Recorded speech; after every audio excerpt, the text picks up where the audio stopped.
Good evening, everyone. Welcome to America's Third Party. I have been adjusting the settings, making a cooking show. Obviously sweating. I worked up a sweat there in the kitchen. I need to adjust my camera. Part of the technology we're going to be talking about is how software is constantly not keeping up with new upgrades. So even though Logitech is probably one of the best cameras out there, their software doesn't have a sticky feature. So that's one area they could improve. But here we are. That's pretty much the best image I can get. I don't have a pimple, no. The lighting in here makes it look like I have a pimple on my nose, and I don't. You see?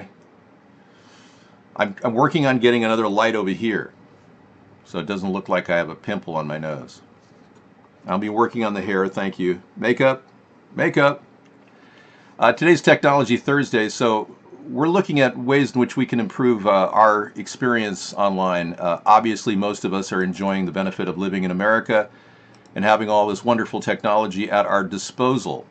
But recently, Mark Vaughn decided to upgrade his system to HTML5, and everyone says, oh, HTML5 is the best. You got to have it. No, it's not. You're traveling through another dimension, a dimension of both lag and delay. Yes. You live in Nairobi, Kenya. Hello, welcome. No acne, no, just the way the camera hits my nose. No pimple, no. Would you like more HD or no pimple, no, nothing. Hey, anyway, let's talk about how we're going to improve America. Now, our government right now is actually making an amazing product. They're making solar carpeting. The Army Corps of Engineers is working on developing this solar carpeting that you can lay out. Now, I want to use this as roofing material. Yes, you missed the cookie show. But I'm up and running, and we're international. I would say we are nationwide, but we're international. You're getting zero video because you're not running the right system. I recommend you go to americasthirdparty.com if you're having video problems with this HTML5. We have a Flash program running on there, which is BattleCam, and it works great. And the Flash chat works there too. So if you want to just do that, go to americasthirdparty.com. You'll find a better signal. Do you have severe dry skin on your heels? Everybody does. You've got to constantly put moisturizer on your feet during the summertime. I'm not in any way denying that 614 million people are watching me via VHF right now. I stay up till 2 a.m. because I like to talk to people, and our show is, when I make a commitment to do a show, I do a 10-hour show, and we do this show all the time practically. But I do 5 hours recorded, 4 to 5 hours recorded, and then we have the evening video, which all these links come in about videos that we want to see, and we have to get that in. There's like 4 other hours of constant update. You know, you got to constantly learn things. But this is pretty cool that the Army Corps of Engineers is doing this. So if we can mass produce these solar panels, you can imagine how many rooftops in America we could put solar panels on. Pretty cool concept I want to put together in 2021. A banking giant tells clients to prepare for UK government collapse and a third election. Wow. This is blacklisted news, so we don't necessarily trust it. And source is Breitbart. They're now a CIA operation, so Citigroup has warned clients that Theresa May's position as Prime Minister is unsustainable, warning them to prepare for the government to collapse within a matter of months. Okay, really? And we're supposed to believe this? And we've got some major figures in America that, you know, would not like that. It could be a very bad thing for America. We have a lot of issues going on in our country, but obviously we're riding the Trump wave. Tell John that, yeah, tell him I'm more than willing to countersue and charge a terrible criminal act is being conducted here. What appears to be stalking. And we're recording the chat, so if he continues the stalking behavior, that will be a criminal charge. All right? That's 5 years in jail if I can get that to fly.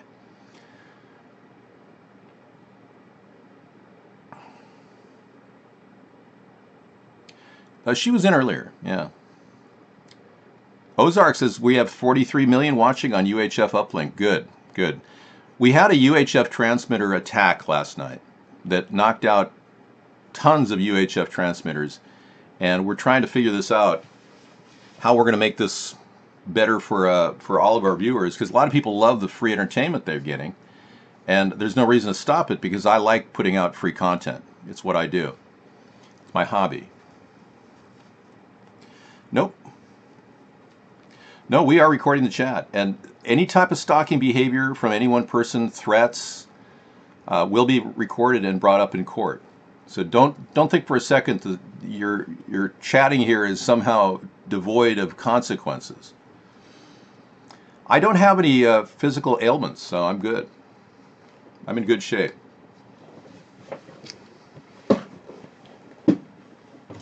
Well, you're saying I'm an idiot, and I'm saying my tie isn't fitting right. Let's start with my tie. That's what happens when you put a tie on in less than 2 seconds. Now, yes, she's allowed in here, as long as she's not, pushing slander and falsehoods. Anybody can come in and chat.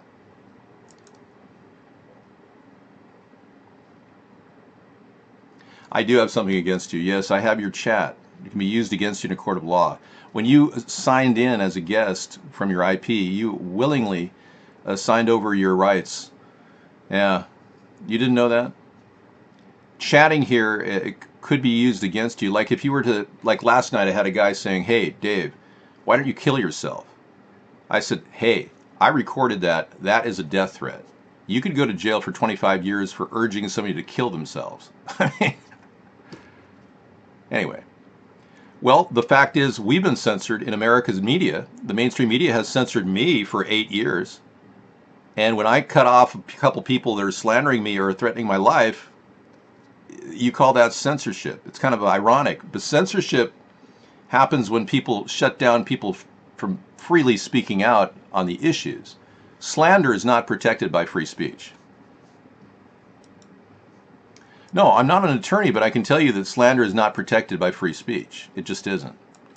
You could get 25 years in jail for threatening my life. Yeah, you know that people have been talking people into killing themselves online. That's a big thing. A lot of young people are falling victim to this. This technology is extremely dangerous, and a lot of young people who go online. I recorded it. It's all recorded.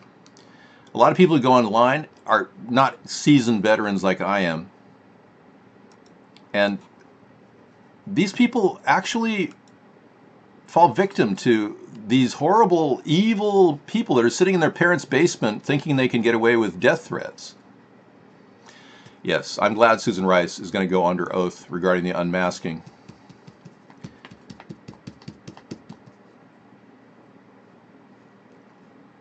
I have a white pimple? I didn't know I had a white pimple. Tell me, where's my white pimple? So white guys get white pimples? Is that what's happening? This is the thing. You can't urge somebody to kill themselves online. It's a felony. You can't do that. You can't harass a young man who's just starting out in life, calling him gay. That's complete hate crime. You could go to jail for that. I'm not gay. But when young people are just in their early stages of development and they happen to be online and some freak starts attacking them, it could affect their brain. They're not even through their adjustment period, their sexual adjustment period. So when you do that, you're playing with fire. And the internet is so completely unrestricted, and there seems to be very little in place right now. That's all going to change when Web 4.0 comes around. Web 4.0 will install sentinels in the actual internet the actual cloud itself. Will have sentinels, bots, that will look for people that are bouncing off of multiple proxy servers or VPNs. And one of the things that we're gonna have to implement is a way in which we can track people that are bouncing around all over the internet for no reason. And when we do that, they're going to be the red flags. So you people who think you're evading everybody by going through 6 or 7 proxy servers to get to this show, I want to remind all of you of one thing. Most of the VPNs in the world are owned by the US government. We have unlimited funds and capital to buy up these stupid VPNs. When the government bought Google, they bought Facebook, they bought Twitter, they own those social networks. That's why they have free reign. That's why Eric Schmidt, the former CEO of Google, is now a Department of Defense worker. So when you realize this, my show has been a nonstop effort against censorship, against Trump stealing my ideas. He's stolen over 10 of my ideas. To this day, he still steals my ideas. I wouldn't doubt he's going to start talking about solar rooftops next week.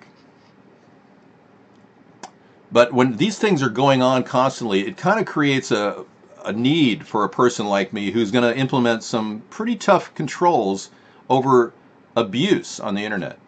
You'll still be able to download royalty-free movies. You'll still be able to get all kinds of access to information. We won't limit your ability to research things, but we will limit your ability to commit fraud and acts of illegalities that should right now be prosecuted. This phishing scam that goes on where people are constantly being told, oh, their credit card needs adjustment. Your grandma and grandpa probably got stung with this, saying, oh, I clicked on the link and gave them all the information and now I don't have any money. Oh. It took our Justice Department 5 years just to put a warning on their site that phishing was going on.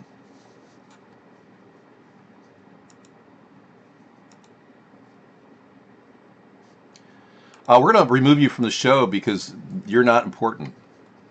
This person named Please Show. We have a 200 million on your record on UHF and UHF Plus, and I understand VHF has opened up 630 million people watching. This is amazing, unprecedented. Well, the least I can do is change the screen to some other image other than this, right?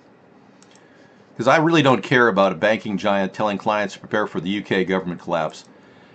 You know, George Soros is banking on the US economy to tank. He actually invested $550 million in a hedge fund just so he could triple his money if the US economy tanks. Isn't that hilarious? The same guy that screwed over the Bank of England to the tune of $2 billion. George Soros. I mean, we need to prosecute this guy.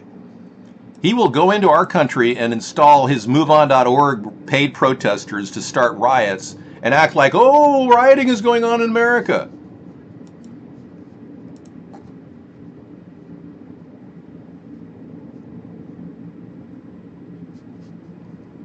Nope, saying hello is not a death threat. We don't need to show you proof. The people are watching, man. You don't even know what's going on, do you? To put it mildly, I am a genius. Okay, I'm not bragging. I'm telling you, I'm a genius. I recognized the problem. In 2008, I noticed that I was censored in my own country. I ran 50 shows, 10 hours apiece, in consecutive order, and didn't get one response to any of my press releases. I sent out over 200 press releases to media outlets all across the country, and they didn't even want to talk about this third party in 2008. I knew then that I had a problem. And when I saw all this incredible contradiction going on, Sir Waffles, what's going on in here? Yeah, good question. I noticed that we needed somebody who could stand up and really talk about what's going on in America. And I said, I'm going to do it. I'm going to make this happen. So here I am in 2008, after doing 50 shows, 10 hours long, frustrated, talking to you in front of my hybrid car. Hi, good morning. As you can see, I'm still wearing the shirt I wore last night and yesterday at Blog TV. It's exhilarating to do Blog TV. We've been having an incredible time. This is, in fact, day 54. I thought yesterday was day 54, but we did a recount, and we determined that today is day 54 as we approach the election. And as your potential write-in candidate, David John Sponheim, I'm here to show you my hybrid electric vehicle. It's not a plug-in hybrid. That's something I want to build at the U.S. Auto Corporation that I want you, the people, to own. Okay, well, you see the hybrid in the back. I was frustrated. It was a lot of effort and no response at all. So I realized at that point that I needed to do something out of the box. So that pretty much triggered the blackface video, where I did an impersonation of Barack Obama in 2008, 2009 actually, which I put on the internet. And it was so powerful, I got like 1,000 views in less than 10, 15 minutes. And all of you wouldn't believe all the hate that came in at me saying, oh, you're a racist, you're terrible, you're this, that. Here I was using my free speech, which is my right in this country to be open and freely use my free speech. And I was being accused of all these things by other people using their free speech. So when I did that, I said, okay, I don't want that much negativity. So I pulled it off the internet. I said, okay, yanked it. I pulled it off YouTube. I'm not allowed to show blackface here. Mark said I can't show it. He said that he doesn't want that on the show. Yeah. So, and I don't want to violate his TOS rules because it's really important that I have a venue to speak to the American people. I've never done that, no. I bought these teeth for the 2014 version of blackface, blackface 2. These are press-on veneers, and they really, I wasn't going to waste them because I need to look more like Barack Obama in that 2014 impersonation. But it's my right to impersonate a president. It was my right to wear blackface because I couldn't have impersonated him in whiteface. People still look at my car. It's amazing. Yeah, it's a cool car. And I would love all of you to have a car like the U.S. Auto Corporation could build, a 4-passenger seater, not a 2-passenger, that can go 0 to 60 in like 7.5 seconds with an electric pickup. Regenerative braking in the front tires, so when you brake, they charge up a battery and they give you the ability to drive faster at startup. We have all the components now. Even if we integrated the knowledge of Honda with the knowledge of Toyota and put them together in the same car and had the integrated motor assist of Honda with the regenerative braking of Toyota and made a U.S. auto company car that everyone would love, and sell it for $15,000, this country could really take off economically. We'd start to show growth because we would be producing something that the world would want. If it got 100 miles per gallon or close, you can imagine how this thing would balloon into a major sale for worldwide growth in our economy. So our economy doesn't have a lot of growth because people like Trump just throw money at things and take money from people that they're employing, basically exploit people. People like Trump don't build industries. He's never built an industry. He's simply a guy who's a liquidator. Most of the companies in America have been liquidators. Look at all the major companies that are successful. Bain Capital, Mitt Romney's company, they're a liquidator. They liquidate companies. They buy them, and then they take bank loans out against those companies, and then they sell those companies to foreign nations. They liquidate them. Cerberus, the company that bought up Safeway and Albertsons and countless other stores. Cerberus is a buyout company in the same vein that Carlyle Group is a buyout company. These are all very successful companies that buy out companies. And most of the companies that are being bought out are the old brick and mortar companies of the 1960s and 70s and 80s that are finally hitting the skids. So,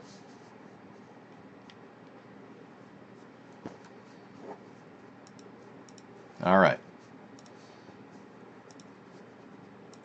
We're going to shut down guest chat because it doesn't seem like it's working right now. Unless you want to pull back on your criticisms, I will shut it off and you won't have any opportunity to chat. I don't have any kind of gyno. 800 million people watching. Yes, I have 800 million people watching right now, folks. All right. This is the last warning, and then guest chat goes off. Okay. I warned you. Now we'll have a nice private conversation with a lot of people. Okay, later. All right. You're never going to get close to me. Yeah, how about a little music in the background? I mean, this is ridiculous. We need to rock and roll, and I think I'm done talking about the U.S. Auto Corporation. Nice idea, though. And we could use a lot of the businesses that are out there are Like, even General Motors has some abandoned factories that we could probably buy and build these cars. I record all the threats. And the Army Corps of Engineers, you can see, are ramping up production, but we need to get them really produced at a low cost. And there's no point in not doing that. So that's another idea. Let's bring in, I guess, some of my new music I made on the new music link I have called Magic's. Oh, here's one. The Can't Stop Live. Let's watch this. Let's listen to this. This is Scissor Fight's new version of Can't Stop. We can't stop and we won't stop. We're gonna dance all night, bring it on to the sunlight. We can't stop, we can't stop. We can't stop, we can't stop. We can't stop and we won't stop. We're gonna dance all night, bring it on to the sunlight. We can't stop, we can't stop, we can't stop, we can't stop, we can't stop. So let's be clear. In this coming election year, vote for David Sponheim, America's new party.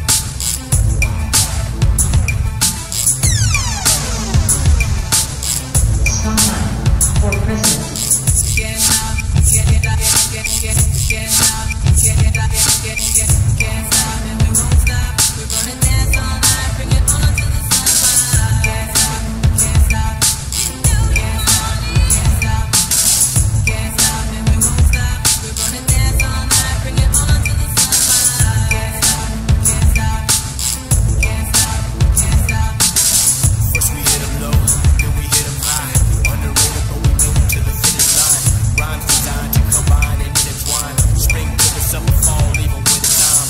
Beats banging harder, then head-on collisions. We making scissors with precision and quick decisions, causing double visions. If you ain't up to speed, you need to speed it up on the piano lead. We can't stop and we won't stop. We're gonna dance all night, bring it on to the sunlight. Can't stop, can't stop, can't stop, can't stop, can't stop and we won't stop. We're gonna dance all night, bring it on to the sunlight. Can't stop, can't stop, can't stop, can't stop, can't stop and we won't stop. We're gonna dance all night, bring it on to the sunlight. Can't stop, can't stop, can't stop, can't stop, can't stop and we won't stop. In this coming election year, vote for David Sponheim, America's new party. Can't stop, can't stop, can't stop and we won't stop. We're gonna dance all night, bring it on to the sunlight. Can't stop, can't stop, can't stop, can't stop.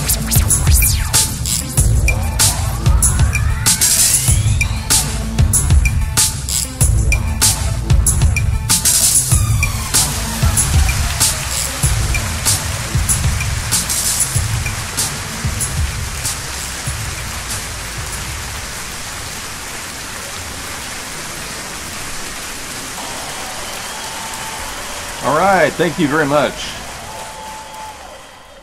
Well, Trump cannot stop himself. He's mocking this woman. He just keeps coming. Trump mocks Mika Brzezinski, says she was bleeding badly from a facelift. Whatever his problem with women is, it's coming out again, folks. He was hitting on an Irish reporter yesterday while on the phone with the Irish president. It's just unbelievable. Trump lashed out on Thursday at the appearance of an intellect of Mika Brzezinski, a co-host of MSNBC's Morning Joe, drawing condemnation from his fellow Republicans and reigniting the controversy over his attitudes toward women that nearly derailed his candidacy last year. Mr. Trump's invective threatened to further erode his support from Republican women and independents, both among voters and on Capitol Hill, where he needs negotiating leverage for the stalled Senate health care bill, which I said would never pass. I'm on record saying they'll never repeal Obamacare, and they never will. The only pathway to do that is to prosecute Barack Obama on fraud charges with the illegal birth certificate that he put out, along with a lot of other fraud that he's committed. But yeah, this woman doesn't deserve to be yelled at, called names. I mean, bleeding from her facelift. I mean, what kind of a statement is that? The president described Ms. Brzezinski as a low IQ crazy Mika. He's obviously jealous, because he's clearly suffering himself from a low IQ. And says that she has been bleeding badly from a facelift during a social gathering at Trump's resort in Florida around New Year's Eve. The White House did not explain what had prompted the outburst, but a spokesman said Ms. Brzezinski deserved a rebuke because of her show's harsh stance on Mr. Trump. The tweets ended 5 months of relative silence from the president on the volatile subject of gender, reintroducing a political vulnerability, his history of demeaning women for their age, appearance, and mental capacity. He's got issues. He spent most of his time in his youth in Studio 54 watching women being subjugated to sex in orgies, right in front of full view. He used to say they were having sex right in front of me. He wrote about it. Yeah. So this guy doesn't really have a lot of respect for women, and it's becoming pretty obvious that it's affecting his ability to function. We all know that his relationship with Ivanka is unnatural at best. We don't even know what the hell's going on with that. But he made Ivanka his assistant. She doesn't even draw a salary. He wants her next to his side at all times. I mean, does he want to hold Jared's hand too? I mean, do they have to go down the White House aisles together? I mean, holding each other and clutching each other? I mean, what kind of a man is this guy? And why would he have his daughter in the White House? It's just so weird. The White House is standing behind him because she makes fun of him all the time. Well, as she should. The man's a buffoon. He doesn't have any smooth ways with women. He couldn't land a real date if he tried. If they didn't think he was Donald Trump, he wouldn't even be able to talk to these women. Now, why is he hitting on women like the French or the Irish reporter yesterday? Why is he doing that when I understand that Melania is supposedly having an affair? And Trump's okay with that. Apparently, the top security guy at Tiffany's has been seen with Melania. Some weird stuff is going on. Trump's still not living with his wife in the White House. They say that he's okay with the affair. Supposedly the marriage was going to break up, they say, had he not won the White House. I mean, all of this really, really begs the question, what the hell's going on with this guy? And why are we putting him in the most powerful position in the country?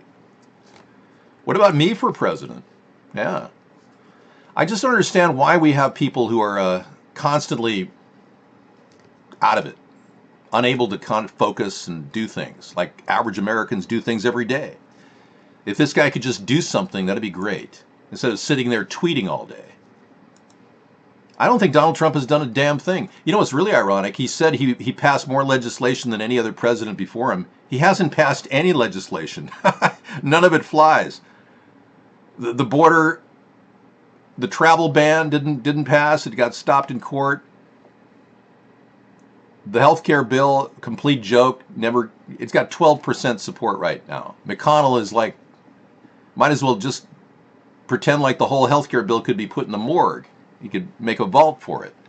It's not going to fly. Okay, Ghost is an expert, and he said that, yeah, HTML5 is not working yet. It just isn't right yet. And it may be because Mark bundled HTML5 with Flash Chat. So he's trying to sync Flash Chat, which is way faster than the video, with an HTML5 video signal. So things are not really very, very good with HTML5. And I would urge Mark to go back to the old system. Don't even mess around, because this is his bread and butter. Censoring me is the way he makes his living. If I can't be at Vaughn because the signal sucks, Mark won't make any more money censoring me. And that would be bad for Mark. He won't be able to buy a new car or a new truck like he did.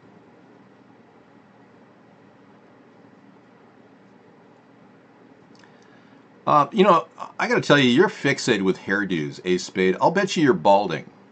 People that live in glass houses shouldn't throw stones. That is true. And Mark made a good point. He said that HTML5 will work better on smaller tablets, whereas Flash won't. He couldn't even build a software program that would successfully run on a tablet, but Ustream has one. You know, it's kind of ironic that he couldn't do that. And again, I got to tell you, the best software ever was Blog TV. We were on Blog TV for 4 years when they were bought out from under us. And for only $5 million, the owner of YouNow inherited the software and the patent and is sitting on the patent. He won't even deploy the patent on the software. He won't even use the software on YouNow. And YouNow is a weird site. I won't even broadcast there because there's all these kids. It's like kids everywhere. And it turns out that, get this, the guy who bought YouNow did a movie, a documentary on pedophiles called Chicken Hawk. What's with that? I don't understand. And then he's got an entire network dedicated to little kids. It just doesn't make any sense. You're an idiot. You can leave now. Ad hominem is one of those many names that James Anderson uses just to come in here and pretend like he's not trolling us constantly. Yeah, YouNow creeps me out too. So there's a lot of weird things going on with these chat networks. That BattleCam is a very good signal. We use it on our America's Third Party site, but it's a very volatile chat room, and you never really know what you're going to see there. People at Vaughn are better. They seem to be much more amenable to the chat, and Vaughn has been a very successful chat show. So in no way do I want to demean Mark in his effort to create a nice chat menu, but that's what he's got going. Let's not blow it by ruining the video signal. You can't be bought at all for less than $10. We all know that. Okay, you set your price at $10, huh? I would like to live in the White House, Zelda. Sarah and I would appreciate it. We wouldn't have a Mar-a-Lago to go to. This would be our White House. This would be our big house. The one house that we would live in for a while, as long as you'll have us. And we would really appreciate it. It's not like Trump, it looks like he's slumming it when he's living at the White House. That's how it feels. So I don't in any way think that a president should look down on his experience at the White House. We're going to be cleaning all of the walls off. I understand Trump didn't even paint the walls after Obama left. So the stench of cigarette smell is everywhere. And then what he did was he probably put the curtains up to cover the tainted walls covered with nicotine. And now the curtains reek of nicotine. So then they sprayed Febreze. So when you walk into the White House now, you're getting the smell of Febreze and nicotine from the Newport cigarettes that Barack Obama smoked for 8 years. So you're like walking into an outhouse when you walk into this room now. I want to clear all that out. There's a product in the market called Kills that will stop the nicotine smell, and we'll put a fresh coat of Kills paint on the walls, and we'll start fresh with no curtains on the walls. It's ridiculous to put curtains all around. Trump's whole idea of decorating is to stick curtains on everything. 700-pound pentagram bill funds U.S. troops in East Europe and new weapons for Ukraine. Wow. The pentagram bill. I think they call it the Pentagon, not pentagram. But you might as well call it a pentagram because many people think these people are worshiping Satan. Yeah, you got to wonder. Unbelievable. U.S. presence in East Europe, weapons for Ukraine, continuing to fund the war, which is another non-stop effort by our leaders to suck up to the World Bank and the IMF. They want total control of Ukraine. You know that Monsanto wants to actually raise genetically modified food in Ukraine? They're looking at eyeing on Ukraine as another area to screw the planet over. So Trump is essentially trying to break up Ukraine, and it doesn't make sense that he would even try to do this, but then when you realize, well, Trump probably has a sex dossier on him Putin's using against him, and Trump's cabinet has been running around saying that Poroshenko's got to go, another breakup in the Ukrainian government, which is, in my opinion, not necessary. It's almost like Trump's working for the Russians in East Ukraine, yet he's funding a bill to finance war against the Russians. It's very, very weird the way he's got a double ethic going on in Syria and in Ukraine. We don't know where his alliances are. Many people believe that Donald Trump is a double agent. Kevin McCarthy, the GOP head of the GOP, openly said a year before the election that there's two people that are getting paid by the Russians, Trump and Rohrabacher.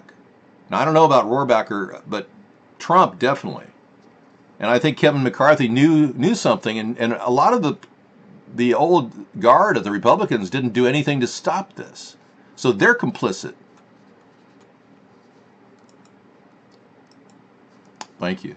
You love me? Wow. Well, don't get your rocks off too fast in the show. You realize this is a show dedicated to politics, not sex and love. Thanks. Yeah, we haven't seen his taxes, so we don't really know how much money the Russians did give Donald, but you got to wonder why he hasn't shown his taxes. He said because he's being audited. But the IRS says you can show your taxes to anybody, even though you're being audited. So there's no law that says he can't show his taxes. So he's hiding behind this BS story that he said, that he's being audited. Now, it's just a matter of time before Robert Mueller gets a subpoena together and get those taxes. So we'll find out where that money trail was going. For 10 years, Trump has been living off the tit of the Russian money. They see him as a honeypot that they can groom and somehow get Ukraine to break up and become part of Russia again.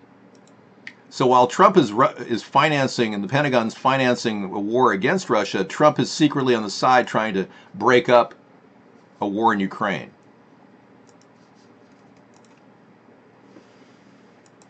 But basically breaking up the leadership in Ukraine by giving it to a new guy. For some reason, Trump is pushing this guy Artemenko, and his attorney Cohen is out there doing what Michael Flynn was doing before he was kicked out of the cabinet for working with the Russians. Cohen, his attorney, is saying that Artemenko is better than Poroshenko to run Ukraine. Why? Why are they pushing this dialogue? It just makes no sense at all. Except maybe Russia wants him to do this, and if Mr. Trump doesn't do this, we will show people the video images of your little penis. Well, sex does have something to do with politics, you're right. It does. It's kind of the underbelly of all the dirt in Washington is sex related. You're right.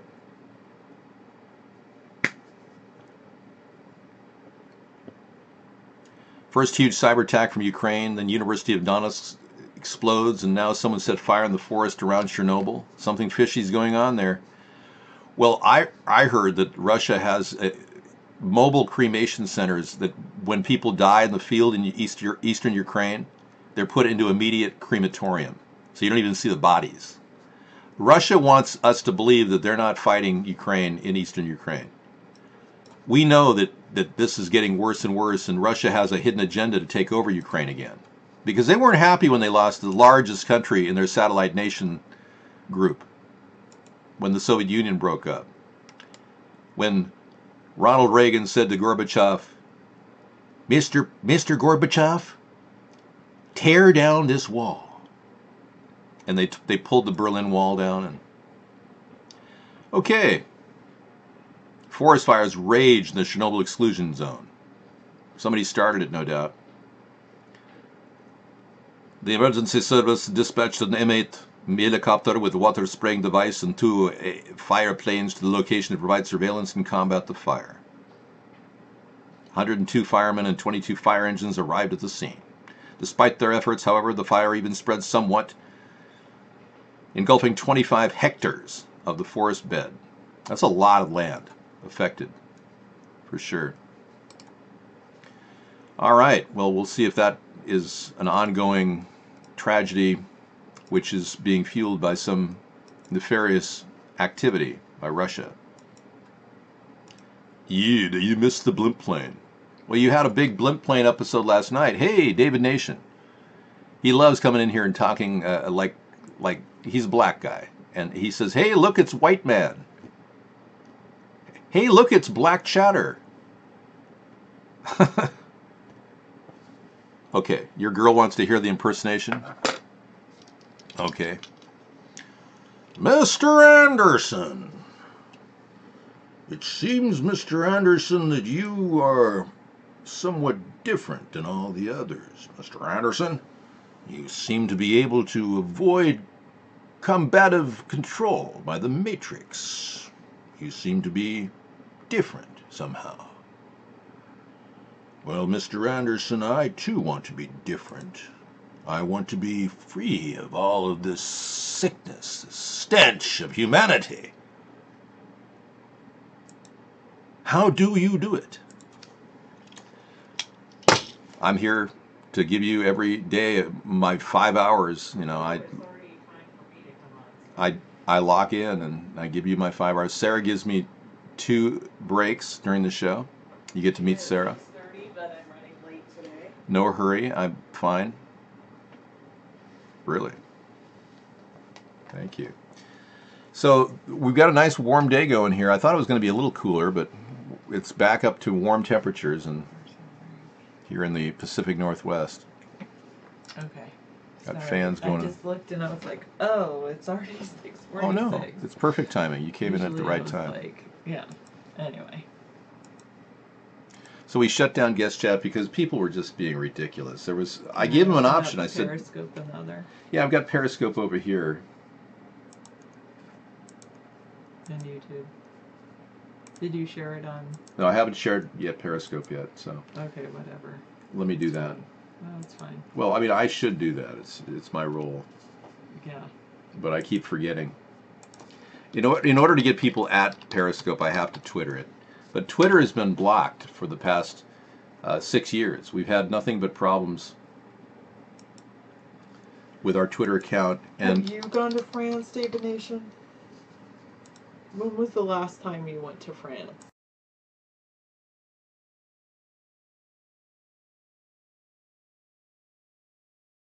we're good. Okay, getting into Twitter. We are live at Periscope. Come on in.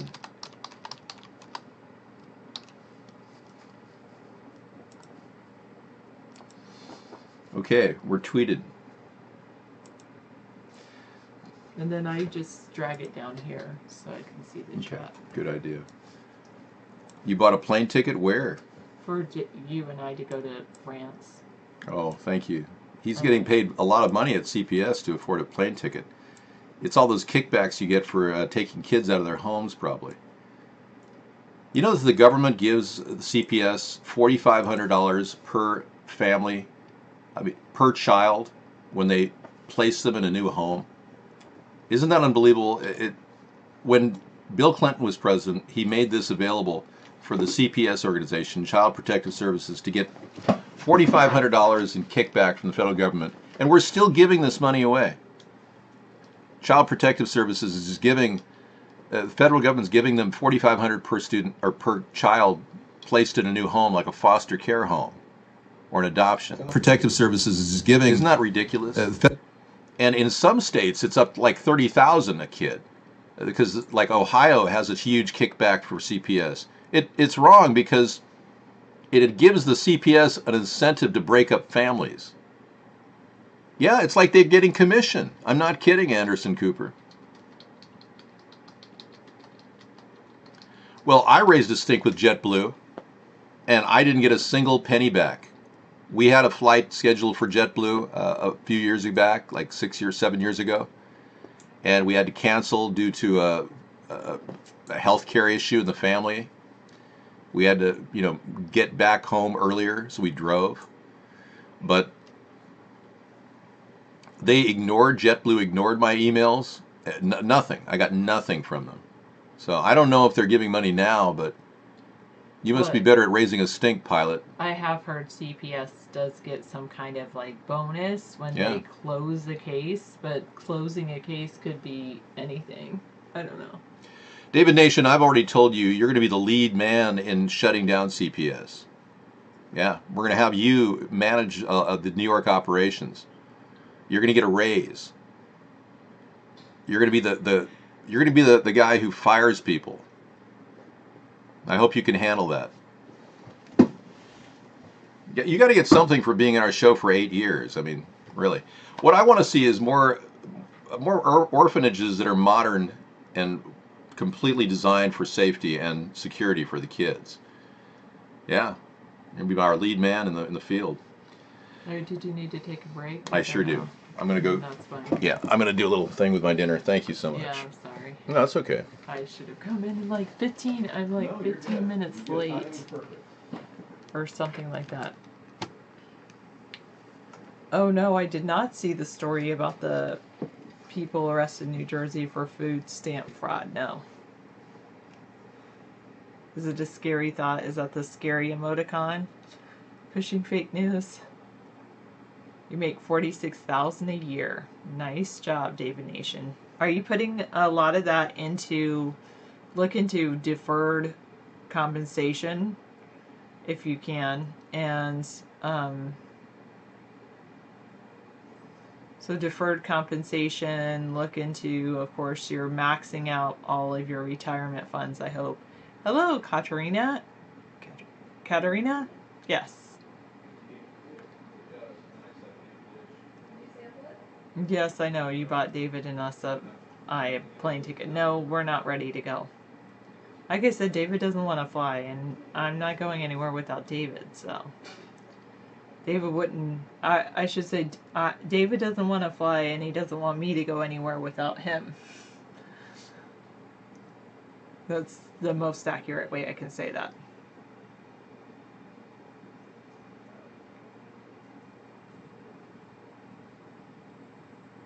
Oh, 46,000 isn't nothing and isn't anything in New York City because you have to pay all your housing and stuff like that. Still say if you can afford to put anything away for retirement, do it now while you're young.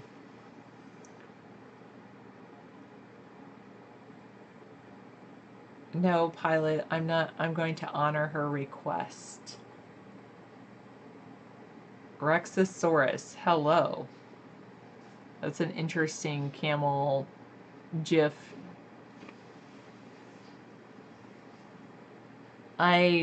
David, I don't think he would like Burning Man. I mean, I probably would like Burning Man. I like heat, and I like being around lots of people sometimes for festivities and whatnot. David's not a really big. He's not into all the people.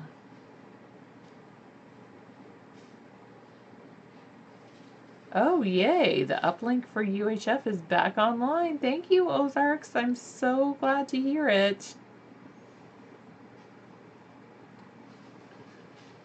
I know he could do that, Misanthropy, but he's streaming from his house and telling people to vote for him. Yeah, it's kind of a funny thing, right? How are you, Katerina?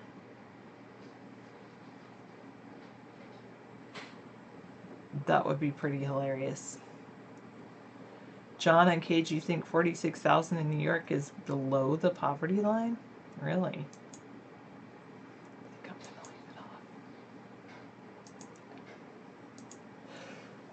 I don't know. Does the poverty line vary based on cost of living? My favorite music. I have to say, there's this modern alternative, I guess. Like, I like Maroon 5 and Sarah Bareilles. I like a lot of female vocalists.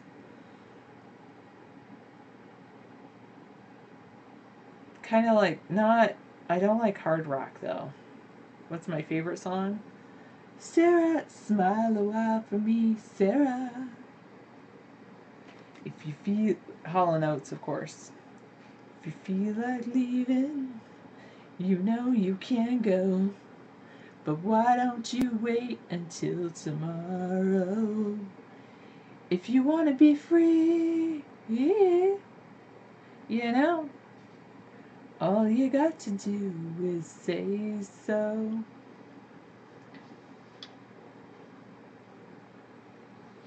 Alright. I don't know if I like Elephant. Let me go look them up. Because it's kind of funny. Oftentimes I know the song, but I don't know who sings it. Like, thanks.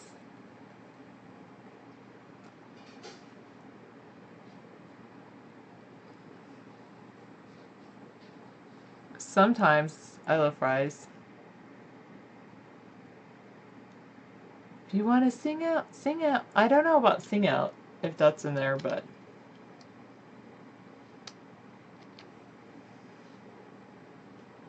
Let me play this.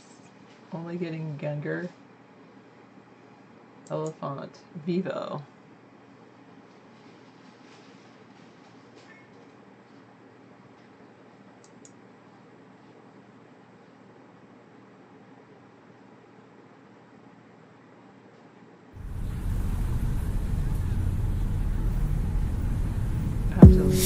see it from the way you're looking at me.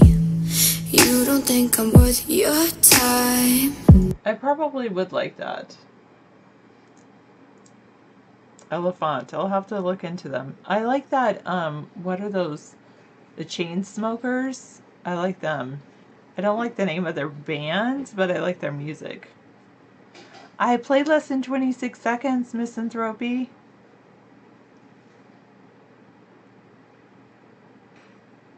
I know, it messes up David's YouTube. I know. That's why I played less than 26 seconds. I do like Ace of Base. There's a song like by Ace of Base I always thought was like I dedicated to my mom. I know, it kind of is sad that we can't just hang out and listen to music with me. I like that one song. Yeah. I saw the sign and it opened up my eyes and I am sick of living without you. I don't know if that's right. Did I like Garbage? Kind of. Kind of. Oh my goodness, you hate HTML5. I'm sorry. You can watch us on add old to the feed and it will give you the old Flash viewer. Katarina, you say, I'm well. How are you? Seriously? Really good, actually. I'm motivated for like getting renewed, re-energized, finding my passion again, which is really good because I kind of felt like I lost it. So that's really good. Chainsmokers. I don't know which song I like by Chainsmokers, but I do like them. You listen to mostly female singers and conscious rap. Conscious rap is pretty good. I like that. Like the talking through. David hates when they talk in songs, and I'm like, but that's because you don't hear. Anyway, I listen to the words. Misanthropy's a guy.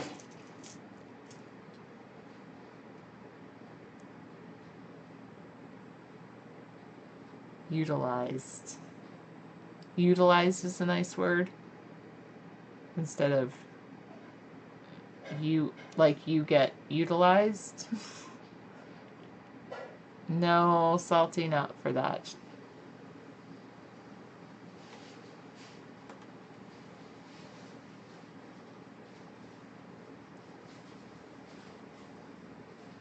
Describing yourself. That's kind of, I don't know. Do you enjoy that, Katarina? Yeah, I have to say I'm a weirdo, or I feel like a weirdo, but I'm not a weirdo. I just have to say my passion's my passion and not have like no regrets, no excuses, no justification, no demeaning. Yeah, anyway. Sarah, do you like to wear slippers? I do wear slippers or footwear, fluffy slippers. It's true. Mainly because when I don't, my feet hurt. I used to be like coach soccer one year, and I'm like, oh, I don't care if my feet start hurting, and now it's like my feet hurt. I'm like, oh no. There you go. I do have, my friend gave me some shoes that I find really comfortable. They're called Keens. So what is your passion, Sarah? So John, my passion is mathematics.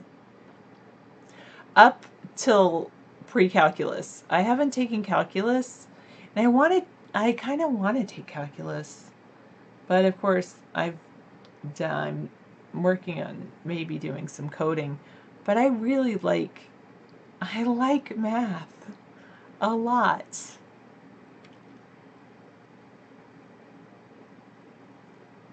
Yes, I think that's it. And I don't meet people who tell jokes unless they're like body humor? Because I don't like really body humor. Well, there are sites out there where you can see that done, Salty. This just isn't one of those sites.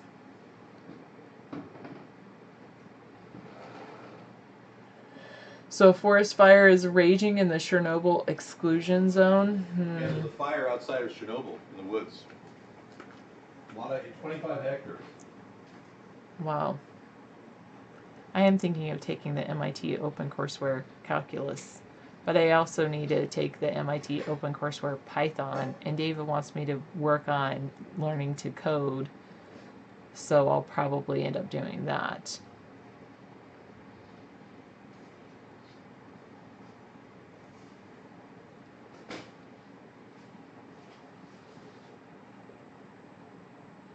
You love disco, nice.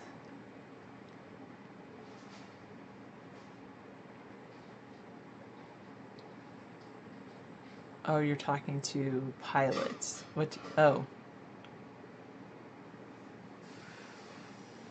Slippers don't have aren't like flip-flops or thongs. They cover your toes. So here's your toes and they go inside the slipper. This is kind of like a slipper. I know. I don't know why Americans say math and not mathematics. That's kind of like a slipper, but this is what I wear all the time. Yes, in 2015, August, Ozarks. David has it written down when it happened. I wish I could say no, Ozarks, because that was not a good experience. Probably one of the worst experiences of my life. What is the strangest thing that you believe? I don't know. I don't know what's strange that I believe. Because I don't think it's strange, right? Like, the word strange passes a judgment on it. And I believe what I believe is not strange, just like David believes what David believes is not strange. So the best person to ask what's the strangest thing I believe would be David, because he would be passing judgment on what I believe. Well, that other people might consider to be strange. I believe we landed on the moon. David thinks that's strange. You know, so what can I say? I don't. I'm pretty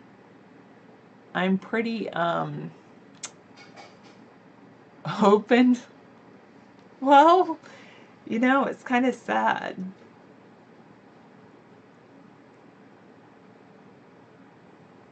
If I'm really going to get into programming, calculus is a must. That's what I think so too, John and Cage, because I really like math.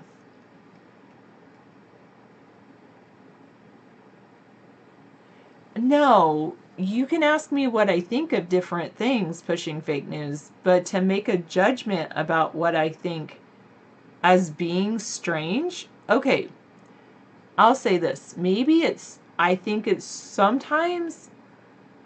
it might appear strange that I like math as much as I do. But to me, it's not strange that I like math. So it's kind of like, I think that whole issue is I don't know, but asking people like, what do you believe that's strange, is making that strange word is a judgment call, and it's hard for one person to determine, like, anyway, I hope you understand what I'm saying. It's hard for me to say what I think is strange because I don't think it's strange. I think other people might think it's strange, but I personally don't. Creativical thinking. Math. Are those tears, Katerina, in that emoticon? I don't know what kind of face that is. Math is the mother of all education. 12 minus 4 and 2/3. So 12 minus 4 is 8. 8 minus 2/3 is 7 and 1/3. So 4 minus 2 and 4 and 2/3 would be 7 and 1/3. I know. Maybe, but then, see, pushing fake news, I think that maybe it's wrong. Well, and again, maybe it's wrong for me to think that other people think that liking math is strange, because maybe more people like math than they let on. And more and more, if math was taught well, more and more people will be like math.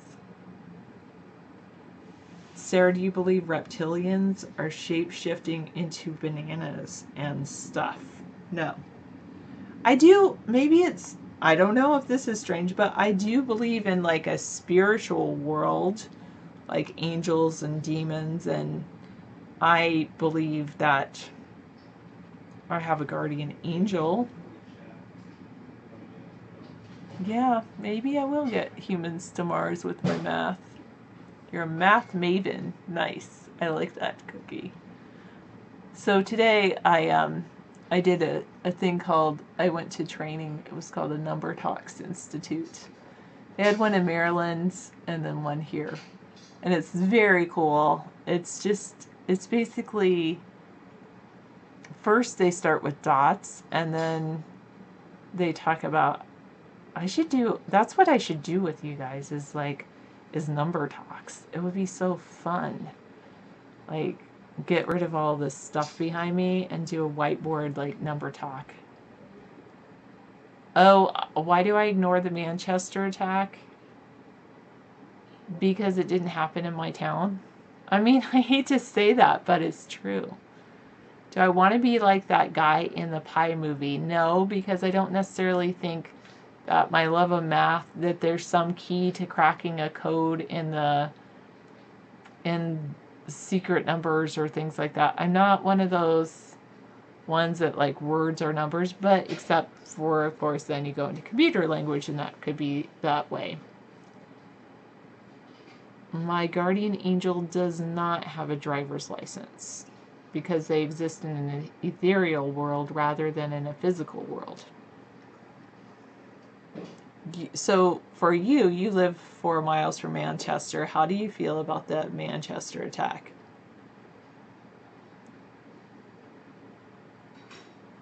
And you say it did happen. Well, how about that? I believe it did happen too. Because, I'm not there to dispute that fact, and I don't want to dispute that fact, whereas other people dispute facts.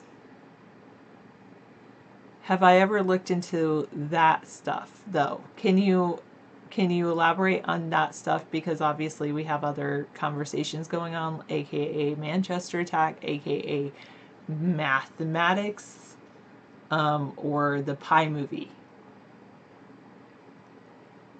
So I'm not sure, are we continuing the Pie movie discussion or the... David has, if we're talking about the Pie movie, David has looked into that a little bit, where like words represent numbers and things like that.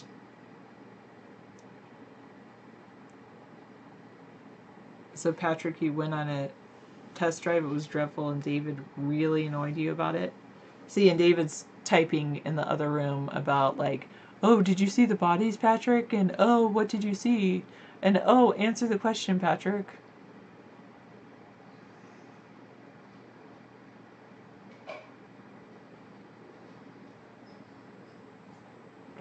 Well, and statistically speaking, what do you think has created that issue about females being interested in math? I think there's an interesting things I'm looking at about that.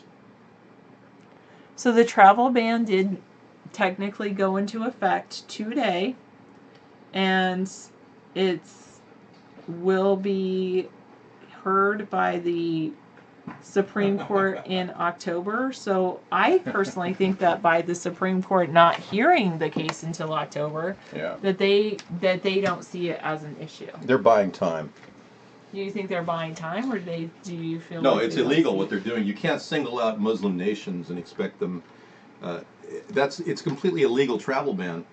If the travel ban said no references to Muslims or to nations involving Muslims, it would be completely enforceable. But right now, it's not. Trump copied my idea and failed to understand the after effects of hating on Muslims. So I don't believe it's going to pass the Supreme Court of the United States. There's no way. Probably because we get all of our oil from Saudi Arabia, that's why they're not part of the travel ban. The other one was rejected. The other travel ban was rejected on those terms. Why wouldn't this? They didn't even change the substance of the travel ban. They just got one country different than the others. They removed one country. It's not a big deal. Can you repeat the word in your last? Oh, a female head of physics. Nice. That's pretty cool. I think women that really do like math and like physics, I think it's changing, and I think in the future you'll see a 50-50 thing with math and physics, and maybe even more than that. You might see women start to take on math and physics, because I think it's about like this shift in perspective. And I know that they're really encouraging women to code, girls who code and things like that, but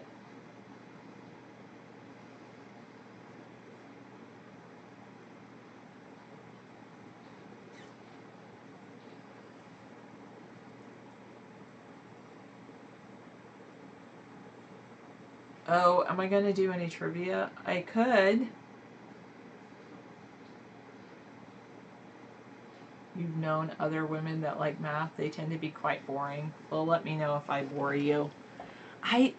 To me, it's like passionate about it. It's not like, I mean, and obviously I don't talk about it all the time, because I know there's other people that aren't into it. But so there are no girls in the IT business. Trust you? Maybe that's what I should change. Is I should be in the IT business, but I'm not. Jump in because you'd get hired. Wow. Yes, gematria. Yes, thank you for the word, Katerina. I'm just going to say this. Dave has looked into it. I have not. And I don't like math tied into gematria because that ties into like superstition kind of stuff, and I don't believe in that. Okay, Ragnar's majored in computer science 17 years ago. He said it was already half male, half female.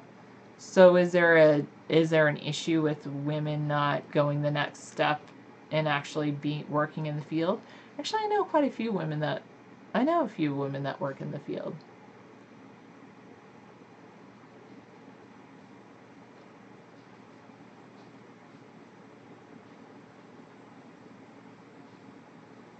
Yeah, there probably are mostly guys. Especially, I wonder, on like the... I agree, Dr. Meow. I wonder about the...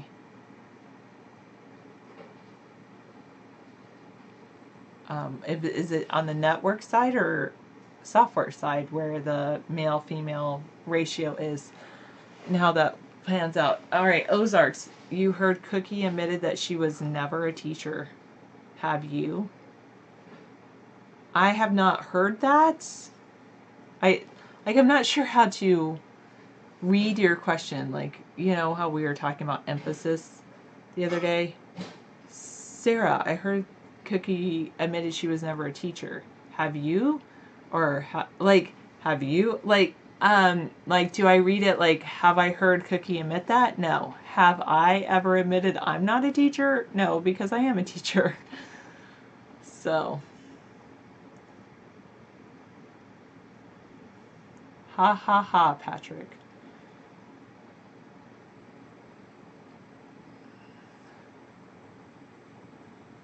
Corporate IT does not have as many girls. Not even close. That's probably true.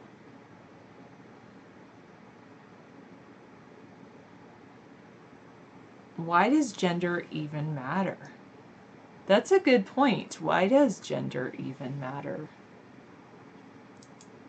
I think maybe gender shouldn't matter. I think, we should all treat each other equally. I think it only matters because of the social construct, right? I mean, we, as a society, have created a social construct around male, female, lesbian, gay, what is it?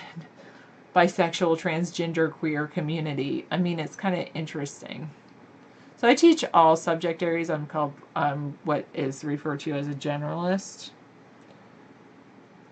at the elementary level. Because he didn't see the bodies, fluffy slippers. And it could all be photoshopped.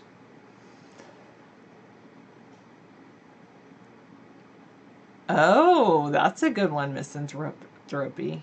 I saw Cookie the other night. Yes.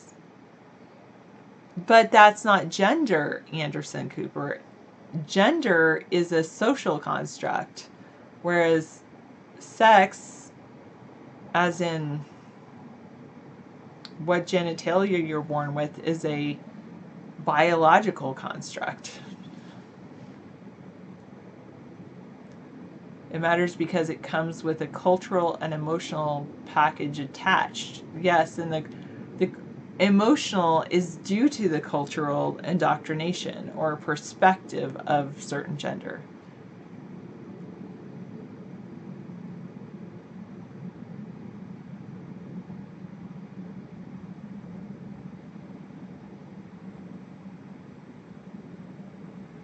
The answer about the divide between males and females' learning habits has been surmised. You're not sure there is a real answer out there, and you've refused to give your knowledge on this, but you do recommend looking it up because the information is out there. Yeah, I do. I have looked into kind of some of those things. One of the interesting things when you talk about boys and girls, male and female, in the classroom is sometimes they say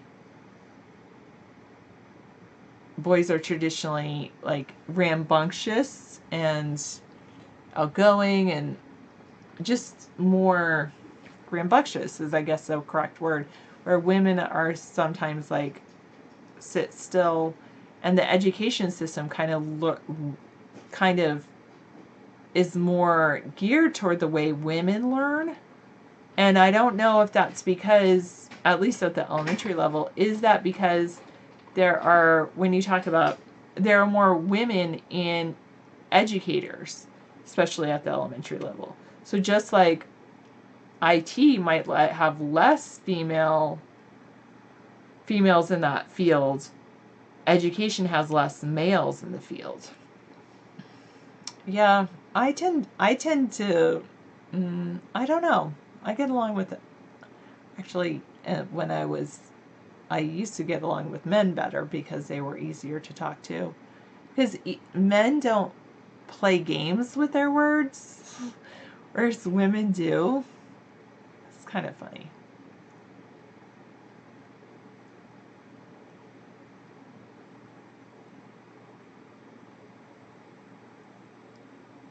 Oh, well,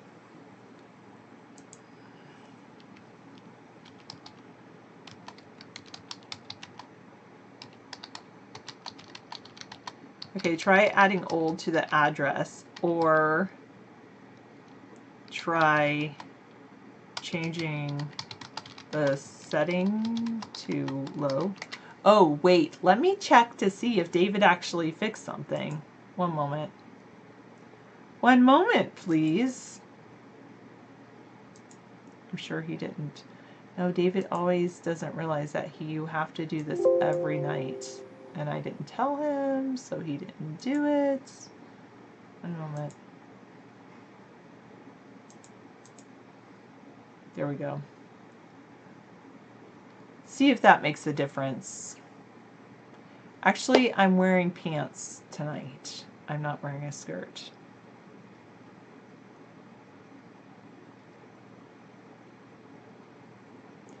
I think we are all equal I do wonder if like hormones, you know, are different. But anyway.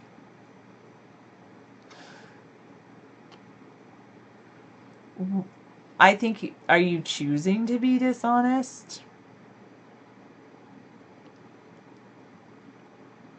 I think you are. If you say you're dishonest all the time, then you're choosing that. Actually, I took my shoes off and right now I'm barefoot. Fluffy slippers. I should go get my fluffy slippers though. I love teachers. Thanks, Katerina. There's some trivia at us. Any random questions? Rapid fire style. You do the math and I will tell you the yeah. I did not find any secret passages in my house. It would be cool to build a house with that.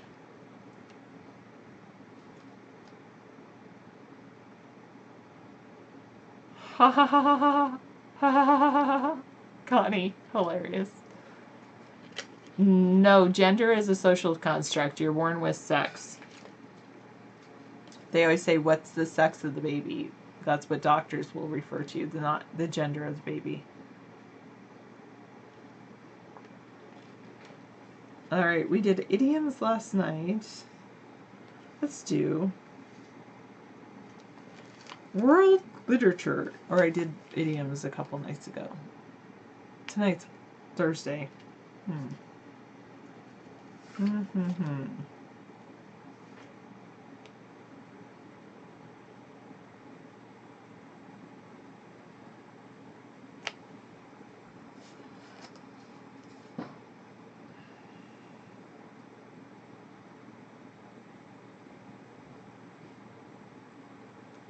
Alright, this is world literature, philosophy, and religion.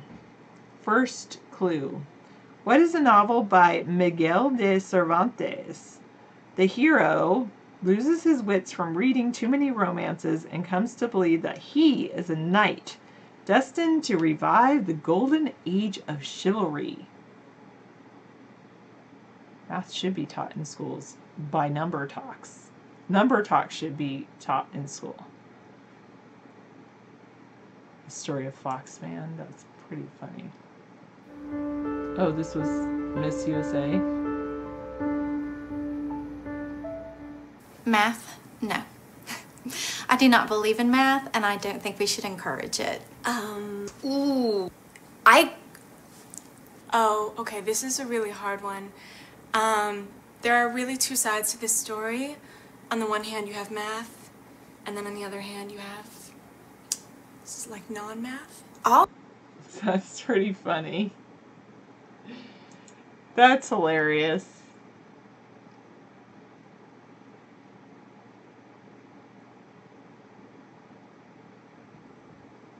Oh, yes. All right. You are right, Ragnar. And pilots, it is, the answer to the question was Don Quixote. He was a tall, gaunt man in armor. He has many comical adventures with his fat squire. Who knows the name of his fat squire? Don Quixote's fat squire. That's pretty funny, easy listening.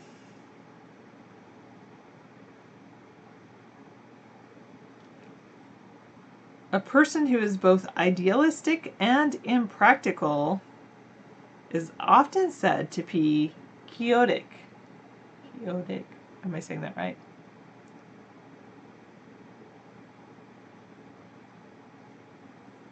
Well, I believe Ozarks, who's monitoring the UHF channels.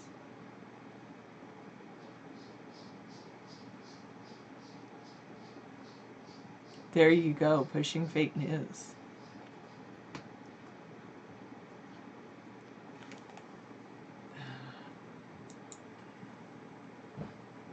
The Book of General Ignorance. That's funny.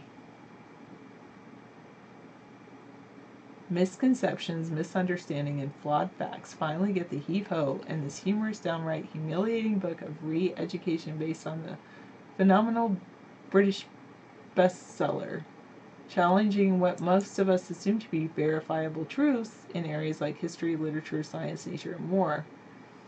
It's a witty gotcha, a compendium of how little we actually know about anything. Oh, that's pretty cool. You're right. It is, Dr. Meow, you're close enough. It is Sancho Panza. Sancho Panza.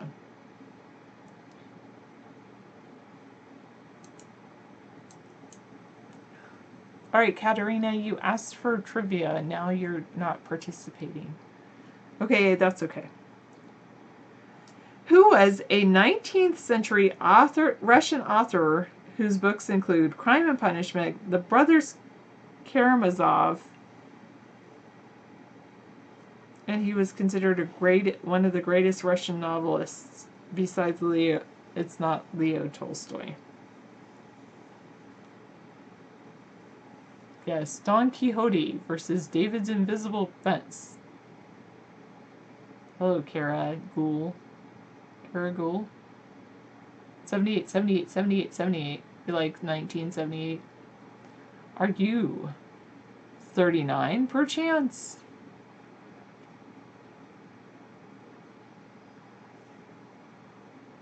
Hello, Marty.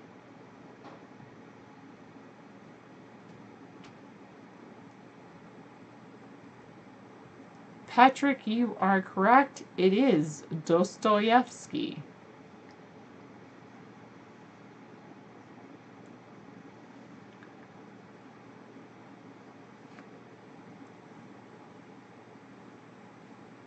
Best person ever. Yeah, ask Pilot. What's happening, Pilot?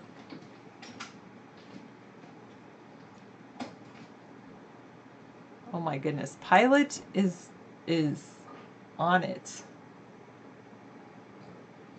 ISIS UHF uplink or downlink full duplex transceiver.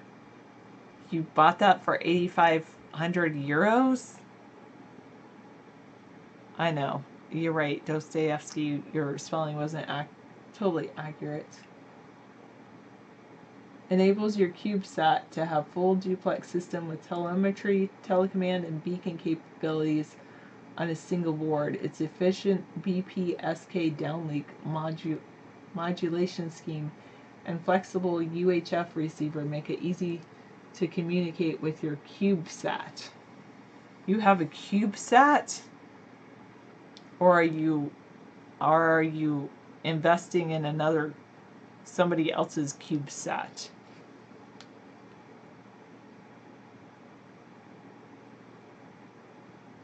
You use that to cast exams live via UHF? Like, okay.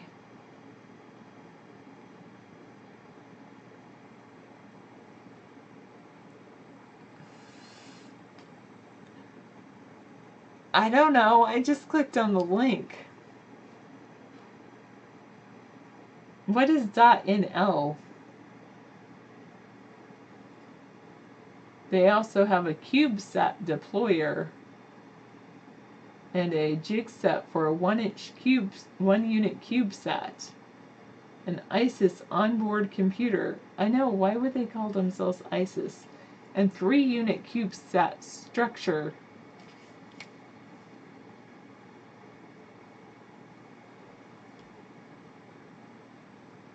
Bree Saria. Alright, you're his girlfriend, whoever. Oh, NL is Netherlands. So it's ISIS or ISI. Oh, never. Yeah, ISI space .nl. One more question. The beer store closes in 20 minutes. Okay, one more question.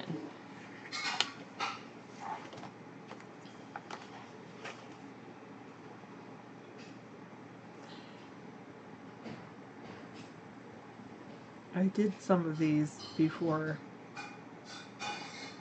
What is a letter from the Pope to the bishops of the Roman Catholic Church, in which he lays down policies on religious, moral, or political issues?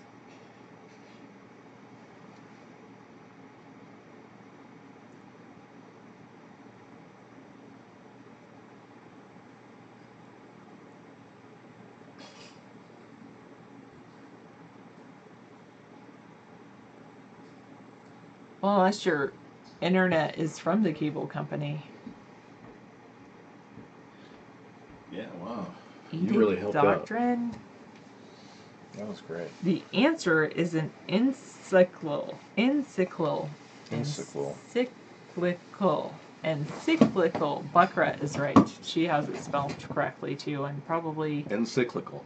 And Dr. Meow's right. He has a French version. Encyclical.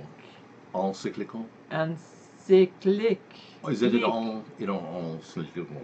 It's a letter from the Pope to the bishops of the Roman Catholic Church. Maybe we should have a letter from the Pope to this cardinal who's being investigated right now. Cardinal Penn. Big story. Australia. The Vatican, Australia. It's a story that he categorically denies, but apparently some boy was killed, and either his brother or his friend is reporting a sex crime. So yeah, weird stuff. Good job, Dave. Thanks, McConnell.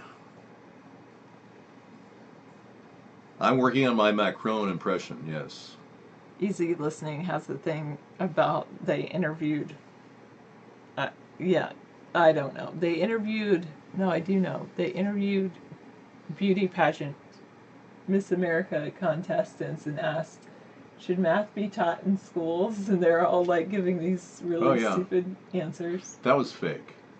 I know. The whole thing was put on. It Yeah. made women look stupid. It was. I played it a couple times on our show, and it's awful. Yeah. Number talk should be taught in schools. Women talking all math. Schools. Math is sexy for women. See, math is sexy, and women can learn to be. You know, many women are doing better in science and math than boys. Than the girls are doing better than the boys in high school. Oh, really? Yeah, and there's because more it's of a awesome. Yeah, they're more of a community. Girls seem to communicate better than boys, so they learn to get together better than boys do. It's kind of a breeding knowledge thing that happens. Math is a very interesting subject. You can get really emotionally upset and not want to learn and break through. Yes, we have to stop the anxiety. How do we stop the anxiety? Stop cold calling on people, like calling, oh, what's that? Yeah. You don't have your hand raised. Give me the answer. Yeah, that kids really get anxious and they're worried about getting called, so they don't think about the problem. Right. They're like, I hope I don't get called. Oh no, she's calling me. And then it's a very emotional thing, and then it locks in their brain, and they don't want to learn. It's a psychological, social thing that learning is a very intense, one-person deal. You learn to learn as a child, and many people just don't know. Bingo! How to I'm get past sorry, that. you got it right. I'm sure. How to get to the next step. Bingo got it right too. Congratulations, Bingo, on your last. I borrow it. I'm going back to what Bingo said. Maybe. Sarah skipped me. I don't know. Clam juice is great with spaghetti, and if you get the clams in it, you can make clam juice spaghetti. My mother used to make this all the time. It's really good. You can parsley. also Add parsley. Add clam juice to tomato juice, and then you have clamato. Yeah. That's pretty good. You could make one heck of a Bloody Mary. Add if you're a drinker. Add a little lemon. Vodka. You don't even need the vodka. No. Forget the alcohol. Yeah. Do a virgin Bloody Mary thing. I guess so. Yeah. I mean, you could do like oyster shooters with a virgin Bloody Mary and still get kind of Bingo. I'm sorry I ignored you. Uh-oh. Okay, I'm gonna go check that out. Toilet lid's crashing. Thank you so much. Wow. Let me get into the driver's seat here. Buckle in. I need controls. I'm thinking of getting Sarah a new chair because we want to have 2 chairs like this in our show. So I'm going to be looking at Costco to see if I can get her captain's chair maybe with controls. Good evening, everyone. Welcome to the show. Got a lot of things to talk about. There's rainforest berries that are being developed. This is from the Sun. They could destroy a woman's tumor in days, which is fascinating. I want to give people hope, so this show is kind of about that.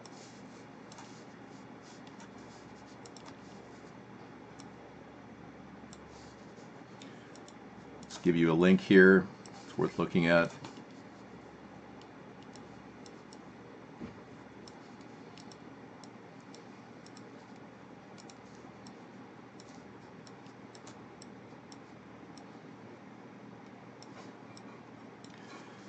Right. The patient claims pioneering therapy caused malignant growth to simply shrivel up and die.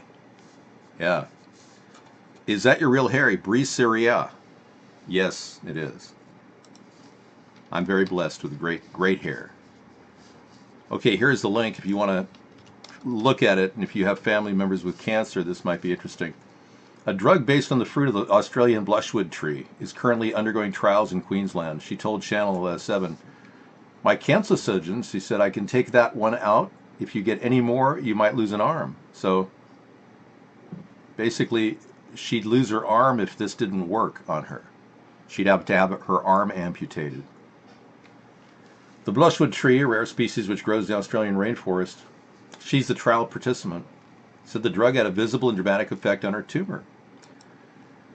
Okay, this is really cool technology we featured the past three weeks. Is a hospital which virtually drives right up to you. It drives right up to you. It's like a hospital in a vehicle. It's an auto driver. It goes in there, you sit down, it takes your blood pressure, your blood test. Isn't that cool? Even those of us unfortunate enough to have good health insurance, will often put off seeing a doctor, well, when you probably should. Often it seems a matter of logistics. We feel like we can't take the time off work or arrange transportation or get childcare to make the trip. But what if the doctor just comes to you in a self-driving car? Hi. What if the doctor is a robot, that arrives at your door? Hello, we are here to take your vitals. Anyway, here's that link. I'm going to put it to rest because I think 3 weeks in a row, that's about all I can handle. Okay, bye. I've got to get rid of that link on that too, yeah. Okay, chemtrails pose the greatest environmental hazard, according to this article. Yeah, ripping through the environment. I think it's worth reading this article if you really want to, it gives you a general primer on chemtrails. Getting rid of that one. And wow, this is something I was going to order on Amazon. It's a radio frequency meter, a technology that is available now where you can actually measure the radio frequencies coming from your smart meter or from your cell phones, or measuring how much the field energy is might give you an idea of maybe it's affecting you, because they have studied long-term effects of EMF radiation, and it is seriously devastating. India did a study in 2011, exhaustive study, and showed that the cell towers are killing people. They're causing brain tumors. So I'm concerned about it. The two parties don't talk about it. It is old technology, but we can still measure that stuff for an affordable price. It's $132 plus free shipping. That's a pretty good deal. I was telling Doopster how to fix up his camper. This is Camper Hacks. Okay. I'm just trying to get rid of a few things. This is a really interesting blog. The Seth Rich JFK Mortality Probability Calculator. It's using science and tech and mathematics to analyze the likelihood of Seth Rich not having been investigated, when all of the information that's circulating about Podesta and Hillary Clinton and the DNC, all of it points to some nefarious action, and it kind of puts it in reference to the JFK mortality factor, which JFK still, we don't know emphatically who killed JFK. And for all we know, JFK is in some sort of a vat of formaldehyde somewhere in some basement. Some guy named Guido's like, we inherited JFK, he's in the basement, I mean, we don't even know who's really buried at Arlington Cemetery. The entire cover-up of the Warren Commission report and JFK is just a mess. We really don't even know. It's very possible that somebody who resembled JFK, could have actually been in the grave itself. And case in point, I will show you a picture of None other than Officer Tibbet.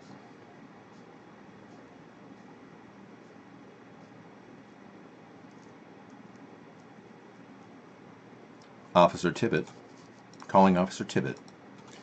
Look at this guy. He was killed the same day that JFK was shot. And they called him JFK. That was his nickname. He had a bullet through his head the same actually a different direction than the one JFK had through his head. It was a mess. How could that guy have died the same day within an hour of JFK in Dallas?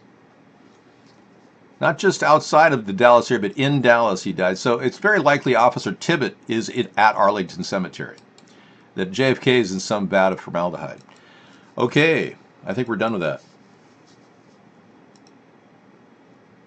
And Trump lies, yeah, a long list of all lies laid out in a very easy to read, matter-of-fact way. New York Times did a very good job of characterizing how Donald Trump just continues to spin out mistruths constantly.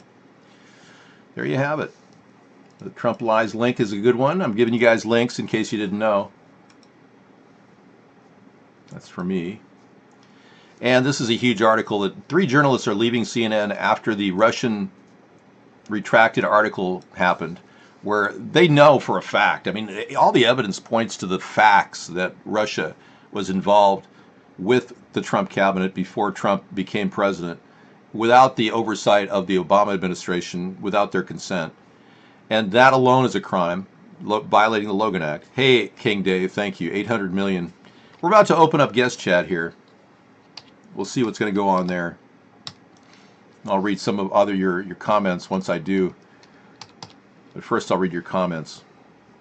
Let's see the list of media lies. Yeah, pushing fake news. Yeah, well, they've been lying. CNN is clearly now retracting their article. I think that Jeff Zucker, the Ashkenazi Jewish CEO of CNN, close friends with Donald Trump, by the way, I think he did it as a personal favor. Yeah, and now we just know that CNN is, we've always known that CNN was mainstream media fake news. Ironically, it was the mainstream media that called out the blog as fake news. They used the fake news card. They were the first to do it.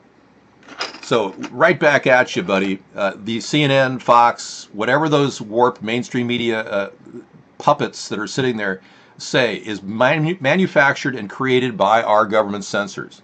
The CIA actually works at CNN and at Fox. You don't know that because it's seamless. But these people are they're working within the organizations, controlling the message. That's one of the reasons why I have had absolutely no coverage in 8 years. Doing a nightly show, reaching people all around the world who are trying to get information without spending a lot of money. Because we cater to the free content factor, and I don't make a penny doing this, it becomes a much more interactive and realistic experience versus the fakery of the media, the mainstream media. CNN went 180 on Trump because, like I said, Jeff Zucker is a good friend of, he's a friend of all the Ashkenazis that live around Donald Trump. It is coming down to the Zionists versus the non-Zionists, in case you didn't know. Our government will eventually have to face the fact that it's been controlled by people that have been backing world and global domination, not just helping America.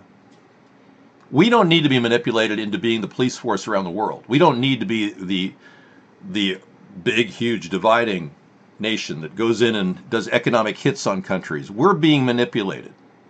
So when we pull our resources back and help our people all around the world are going to feel a huge relief, knowing that we're no longer representing a new world order or going in that direction.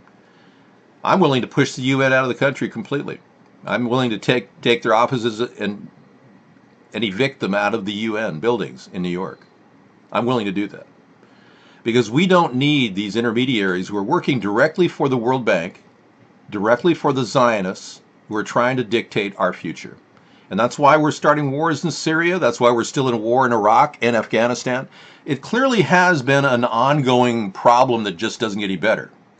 Have you ever seen a yard that just no one picks any weeds, and somebody planted a little plant and they hoped it to grow, wanted it to grow, nobody watered it? That's kind of our country right now. We've got weeds growing up all over the place. The nourishment of our production centers are pretty much drying out. Even our steel industry is on its last leg. Our aluminum industry is on its last leg. Our coal industry is on its last leg. And Trump's in there to do the buyout thing with all of his buyout experts. That's where we're at right now. So we've got a lot of work to do to get our country back from these two-party snakes that are dominating Congress right now. I mean, they've got to face up to the fact that they're basically sucking up to a system that is buying them off. We can't allow that anymore. We need good people like you to run. Anyone who really feels compelled to help the country, not do it for personal gain. And that's been the inherent problem with our country all along. Every country. You get Putin in office, and he's a capitalist posing as a communist. He's a man who they say has $200 billion saved up in various storage areas, villas, estates, etc. And they might even be under fake names just because he wants no one to know. He claims he lives in an apartment in Moscow and gets $250,000 a year. But I seriously doubt it. Many people around the world are going, yeah, sure. So even people like Putin are potentially controllable by money. And that in and of itself is the problem. All right, great. 3 journalists leaving.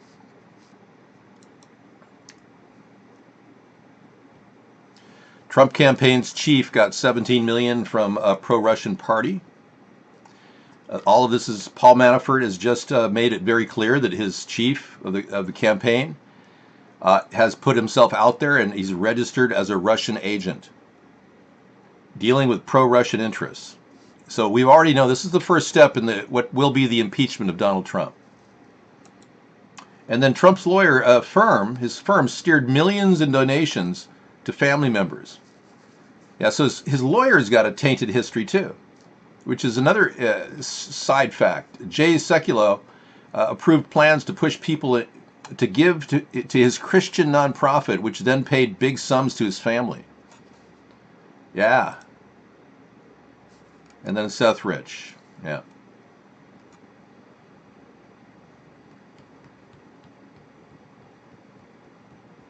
Yeah, people want to know what happened to Seth Rich, and they want to know why Debbie Wasserman Schultz left so abruptly from the DNC, and they want to know why she was insistent upon getting his computer.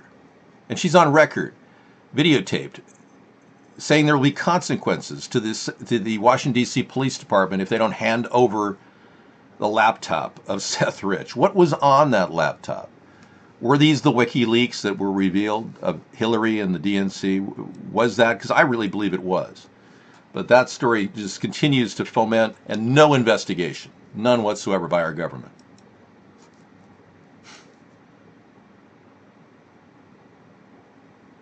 Oh, this was funny. Yeah, when he interrupted the call to the reporter. Well, we have a lot of there he is. press watching us. They're just now leaving the room. He wanted to talk to this Irish reporter. Where are you from? We have all of this beautiful Irish press. Where are you from? I'm from RT News. RT. Katrina Perry. Katrina Perry. She has a nice smile on her face, so I bet she treats you well. And where are you from? Go ahead. Come here. Where are you from? We have all of this beautiful Irish press. Where are you from? I'm from RT News. Okay, so we have all of this beautiful Irish press. Where are you from? Come on over. I'm going to interrupt the conversation with the Irish president to hit on this Irish reporter. Oh, yeah. That's what makes Donald Trump so unpresidential, it's ridiculous. It's almost like a kid in a toy store. This idea is immense. China has just done the amazing... This is truly brilliant, I got to tell you. In China, I respect your solar panel designs. They put the solar panels on water. Solar panels typically heat up. I agree to know Deborah Wasserman Schultz should be investigated at the very least. Yeah, the whole Hillary and the emails, I totally agree. No, but he's talking about the beautiful Irish press. I mean, come on. The guy's hitting on the women in the office when he should be doing business on the phone with the president of Ireland, the new president. 这么大一片之前是一个矿区，然后采过矿之后，这边就形成了一个采煤塌陷区，塌陷之后，然后就形成了这么大一个水塘。I'm trying to learn Chinese. I was at a Chinese buffet recently, and I was listening to the workers speak, and it's such an amazing language. Anyway, he's talking about how they're putting these amazing solar panels on water. Because solar panels will overheat, you know. They get so hot. So this is a brilliant idea. Look at the solar grid that they have. It's the world's largest floating solar plant, and it's up and running in China. A little wind break would have been good here. That is Justin Kahn talking. That's Justin Kahn, really? He's a pretty smart guy to put that together. You know, I didn't know there was a sand flea problem in Arizona. They haven't even gotten to me, man. Kiss fan, I didn't even know about this. Thanks. There's got to be some flea abatement things we can do in the motels and hotels in Arizona. That's got to be airing out the room and using toxic pesticides might help, and then steam cleaning the room, the carpeting. You know, I don't know how you'd take out a sand flea problem really, other than pesticides. I believe in integrated pest management. I'm not totally 100% sold on everything has to be organic, but I am extremely concerned that the dangers of our toxic synthetic world that we're living in is going to come back to haunt us. I think the earth is dying, and I think humankind has got to start adjusting by not using pesticides when we don't need to. We got a free item on Scissor Fight has here. Whoa, I want one. Oh, that's so cool. That's exactly what I want. That's exactly what I want. How do I pick it up? You know, that could be the basis. If you want to get that, that could be in your backyard or in the front yard. We could build the floating pyramid, the floating desalinator on that, Scissor Fight. I was thinking of putting like a dome on it. That'd be kind of nice, yeah. Something like that, if you want to grab it, you know, that would be the first step in building our little portable desalination system. I envision pyramids, desalination pyramids, passive pyramids floating on the water. Eventually, desalinating. But if we could put like an ocean pipeline pyramid on top of that little sucker. Let me flip that around.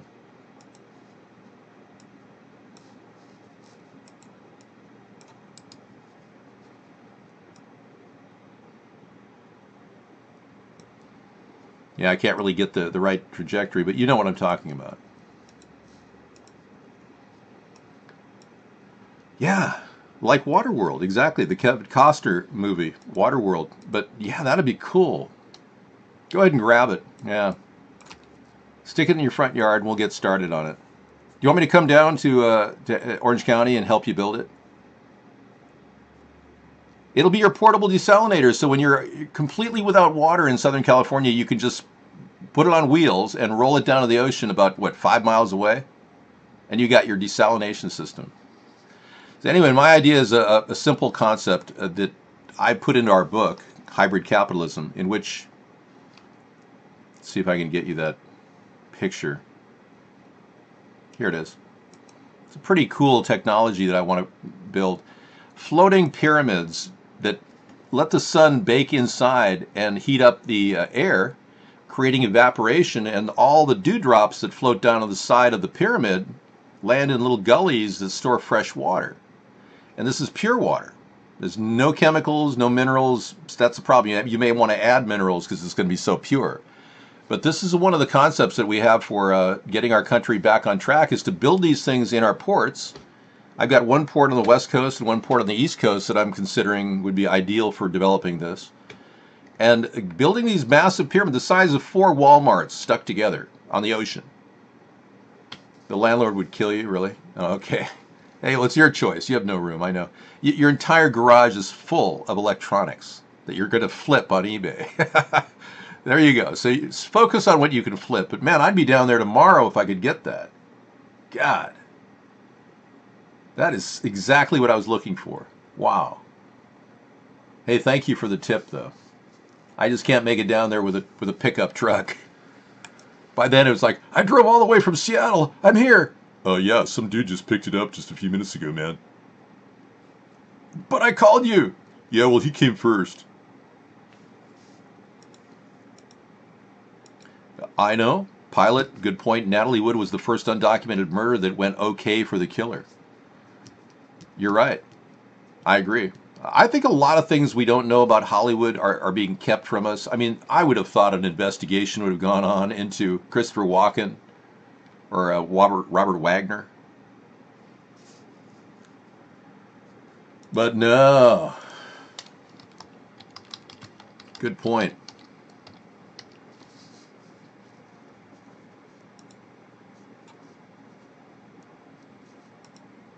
He somehow evaded any suspicion.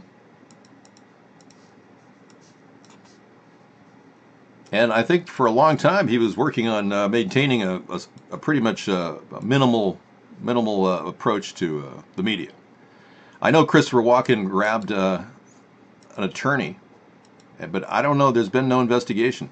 Even the Kurt Cobain death, that looks really fishy. The Seattle police chief at the time, who's now retired, said that they really should open it up. Dave, canned peas or canned death? Explain to me what you mean, Kiss fan. What do you know about canned peas that I don't know? I don't really have any specific comment on that, King Dave. Sorry. And this is Technology Thursday. We don't talk about that stuff here. He's a real man's man. Yeah, Robert Wagner. The kind of man that you could rely on, kind of like old Betsy. She's a milker. And she's drinking nothing but pure glyphosate. Roundup for Betsy. Hey, monkey time.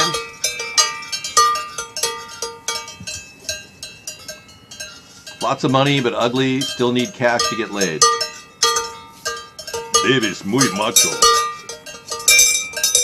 See. Well, you know something? It's here if anyone wants it. Oh no, not another one.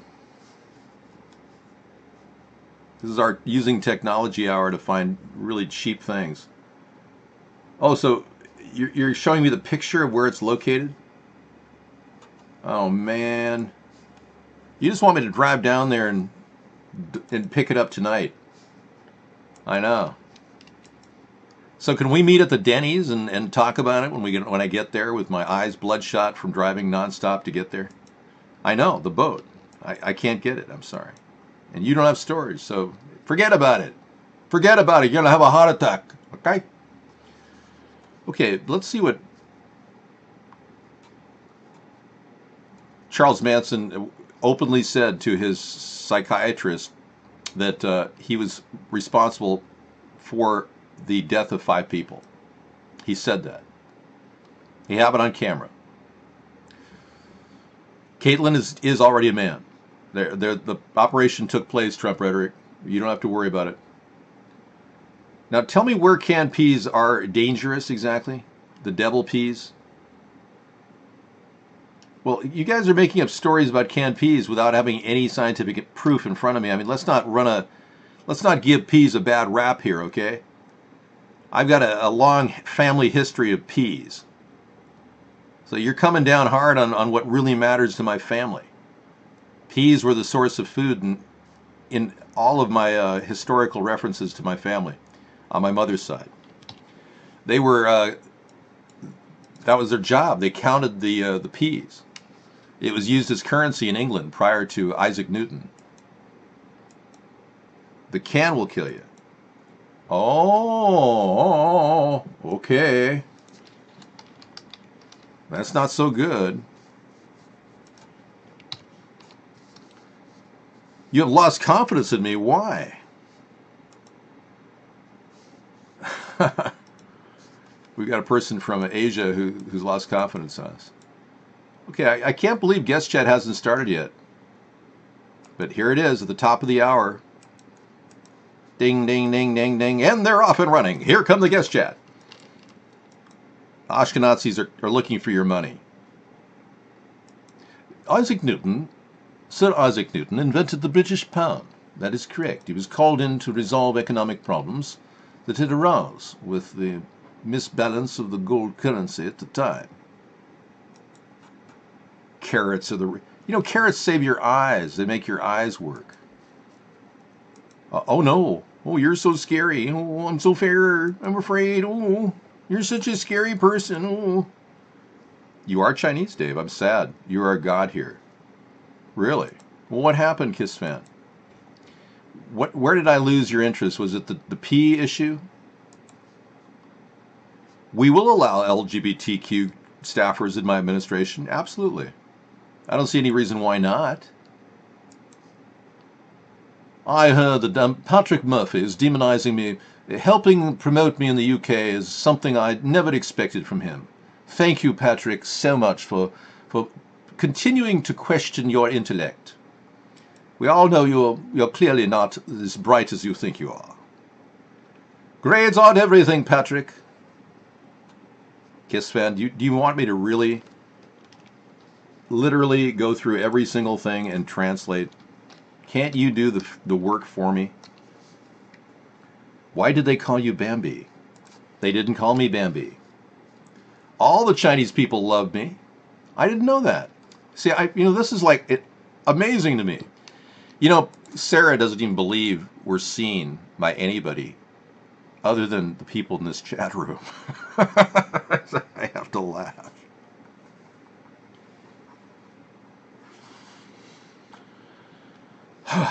Someday she'll realize we are seen. It is time for Mr. Right. You're right. Working on my new music has been invigorating. If the government finds that we are watching TV, VHF, people will die here. Wow, that's serious. I'm so sorry that that's happening in your country. As you know, I too live under constant fear of death. Every day I wonder, is somebody really going to break down my door and kill me? You never know. That's the kind of courage we need to do to break through this censorship that most of the power elite want to impose upon all of us. All of us around the world are being constantly held back by the power elite and their effort to censor us. You're blacking out, man? Okay, man, take it easy, 753. Chinese chicken curry, that looks like a fun dish, yeah. Federal judge blocks new California gun control law requiring disposal of large capacity magazines.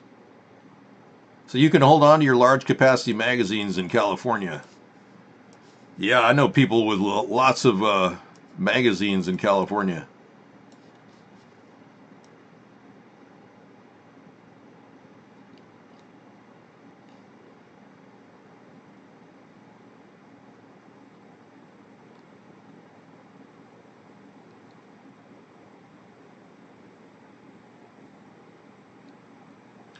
So there's been an injunction blocking people from disposing of their large capacity ammunition magazines.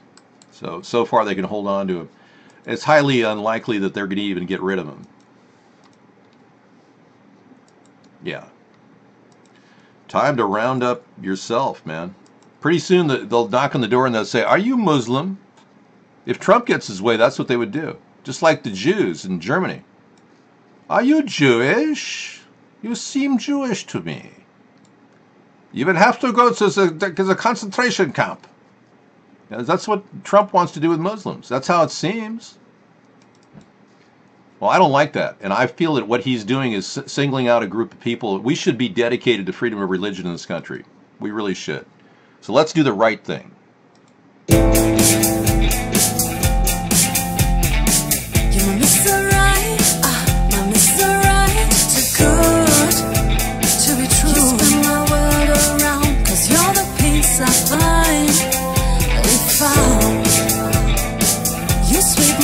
My feet, my heart stops to beat. Cause you make me melt away. My Mr. Right, too good. Just turn my world around. Cause you're the peace I find. If you sweep me off my feet, my heart stops to beat. Cause you make me melt away.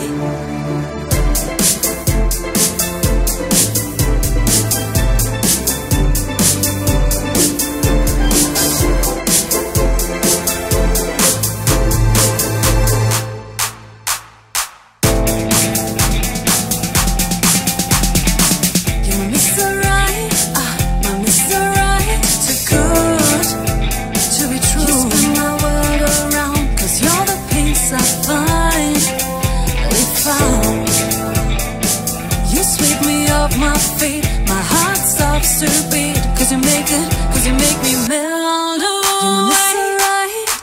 My miss alright, too good to be true.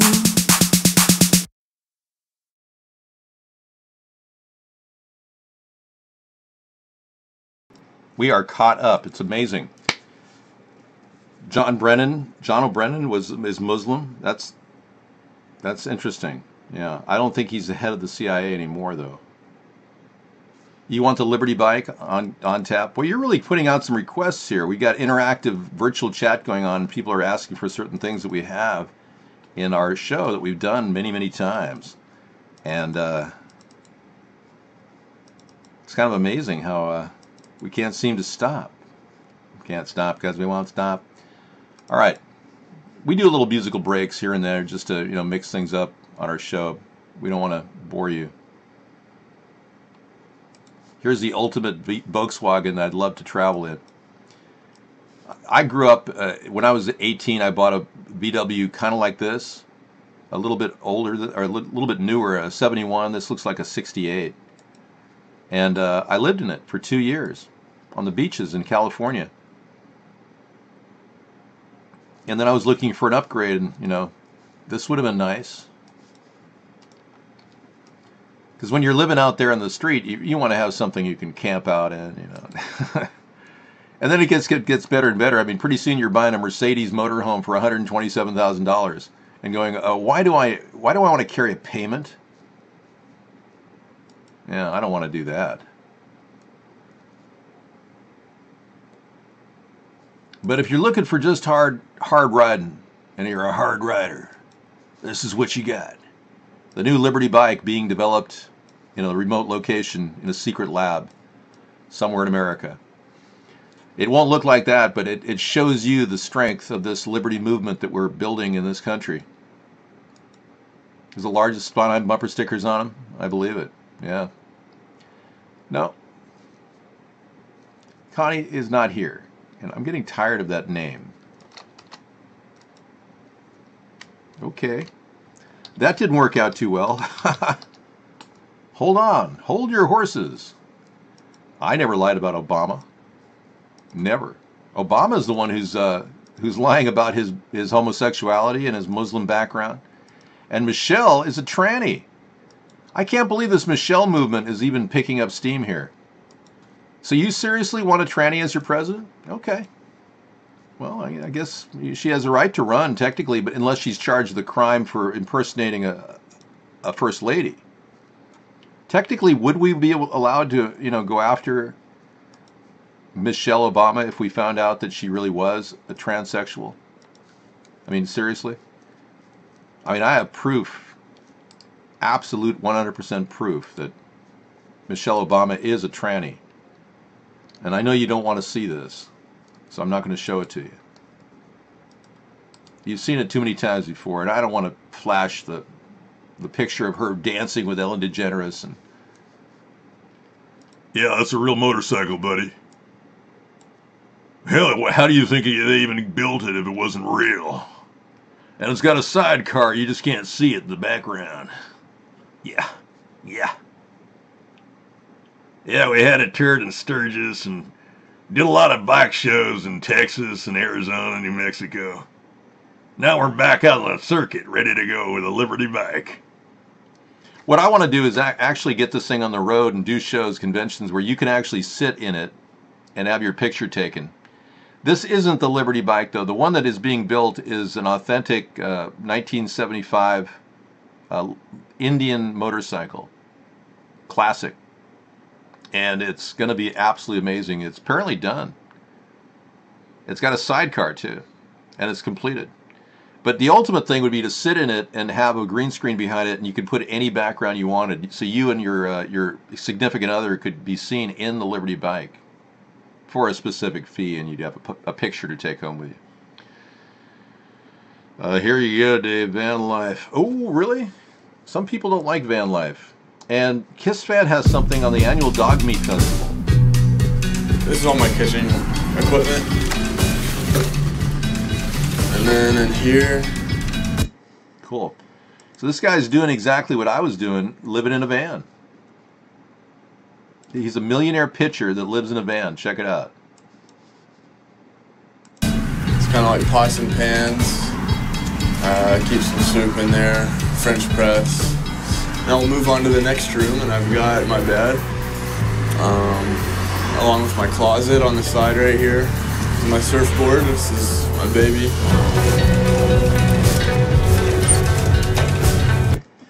Looks like a good video for tonight. I'll add it to my list. Thank you. That's going to bring back some memories. Yeah, I was cruising around Los Angeles with the van. I used to take the van during the day and deliver T-shirts with it. I would load it up with T-shirts. This is all my kitchen. When I left college, I started working immediately in the business, and I was virtually delivering 1,000 T-shirts in a van just like that all around LA every day, running all over the area. Mostly rock and roll venues were basically the groups that were getting the T-shirts. But it was a pretty amazing experience working every day and living in the van and hanging out, living on the beach, working, making money, saving money, working, living in the van. You can save a lot of money living in a van when you have a job. One good way to get ahead in life, I'll tell you that. I made a lot of shirts. You know the Baha'i Faith? One planet, one people, please. You probably heard of them. I was very fortunate to make all those shirts for many years. And one year I printed a shirt, and then I was taking a vacation. I went back east, and like a week later, I arrived in a small town in New England, and I went to a McDonald's, and I saw the shirt, Baha'i Faith, one planet, one people, please. And I said, "Did you just get that shirt?" She said, "Yeah, I printed it about a week ago." It was like, wow, there it is. The world is pretty small. I've never known a person by that name, George, whatever his name is. I have no knowledge of that person. You guys have me confused with another David John Sponheim. I'm pretty sure the people that have been coming in here accusing me of things have some BS story about Kosovo and this guy. I really believe there was a David John Sponheim. The guy wasn't even on the radar in the 90s. I used to Google my name and nobody came up. But in 2002, apparently, he died. Okay. Well, if it's not a 75 Indian motorcycle, then I'm surprised. Let me take a look. Hang on.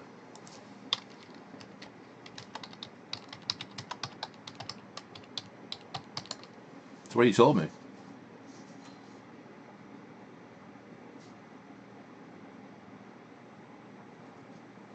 Oh yeah, they're all over the place.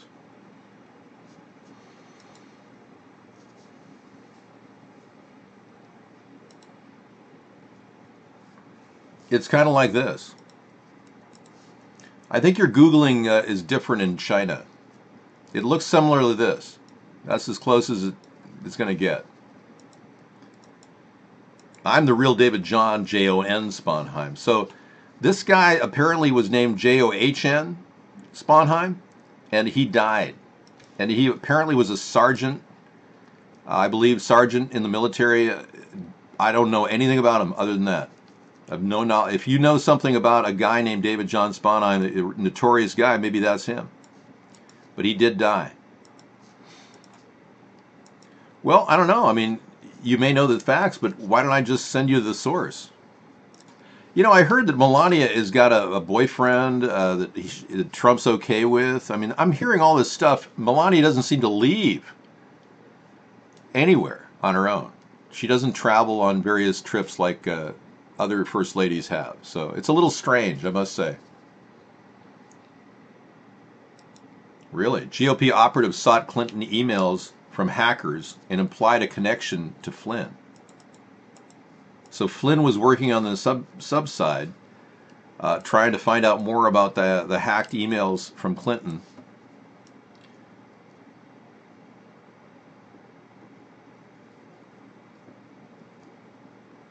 Before the 2016 election, a longtime Republican opposition researcher mounted an independent campaign to obtain emails he believed were stolen from Hillary Clinton's private server, likely by Russian hackers. It's possible the Russians hacked her email servers, and it's also possible Seth Rich got a list of emails from the DNC. Both of those can be possible at the same time. They're not mutually exclusive.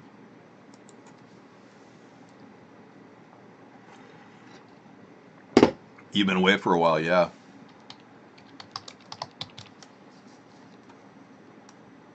So Trump makes Melania have loan approvals with certain Jewish people. I mean, seriously? Where are you getting this stuff? Seth Rich might be the Russian hacker. We don't know.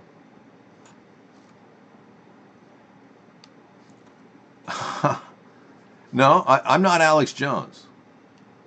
No, and I'm not Joe Bullard too. There's a guy out there who has a face very similar to mine. Okay, I'll look at Kate's Law. Thank you.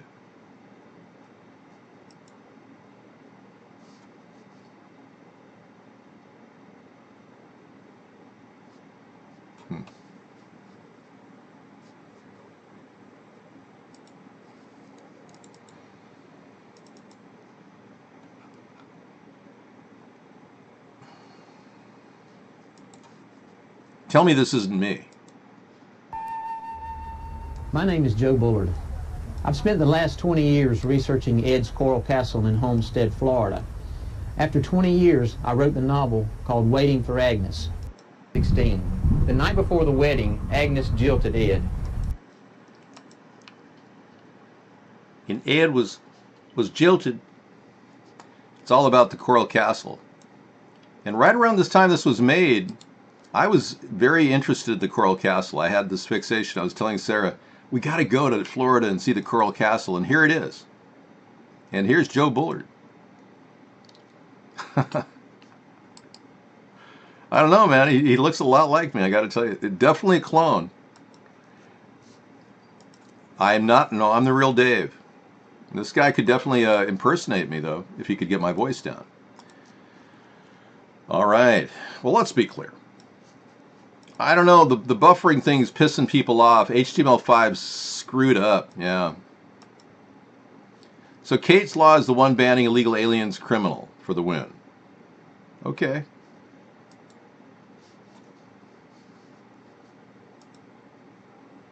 House passes Kate's Law as part of the illegal immigrant crackdown. Okay, one bill passed by the House would deny federal grants to sanctuary cities. Another, Katie's Law, would increase the penalties for deported aliens who try to return to the United States. Would they be imprisoned in our prison system? Your penalty is you'll be staying in the prison system for at least 5 years for violating our immigration law. Okay, well, it's named for Kate Stenley, a San Francisco woman killed by an illegal immigrant who was in the U.S. despite multiple deportations. The 2-year anniversary of her death is on Saturday. And Trump called the bill's passage good news. Well, if the bill stops illegal aliens from coming in, all the more power to it, right? We don't want to single people out as religious issues, and that's where Trump blew it when he copied my ideas. Mark is censoring me, yes. How did you know? Are you psychic? You must be psychic. Yeah, I heard the dolphin rape situation has been an online joke for some time. Yeah. I think there's some truth to the whole story. I mean, the fact is dolphins do have genitals. Hi, Mark. NASA denies that it's running a child slave colony on Mars. Is this like fake news gone on acid or on steroids or something? The Daily Beast. NASA denies that it's running a child slave colony on Mars. On Thursday, Alex Jones welcomed a guest to talk about how kidnapped children have been sent on a 2-decade mission to space. NASA now denies the interplanetary conspiracy. This is so ridiculous. I mean, for Alex Jones, the controlled opposition fake shill that he is, to talk about aliens and abducted children on Mars, this fits right into the Podesta paradigm of Media Matters and how they too have websites about alien abductions. Ironically, they're the ones named in alleged cases involving children. Yeah.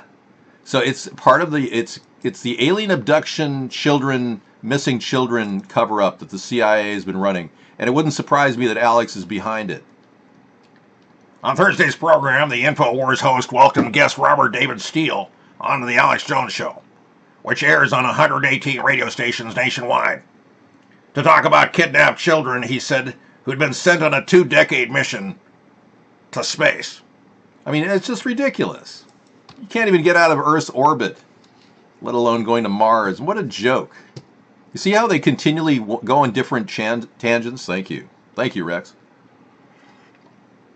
They take you on a tangent ride whenever you look on the news. There's always some new tangent coming at Alex Jones and Megyn Kelly.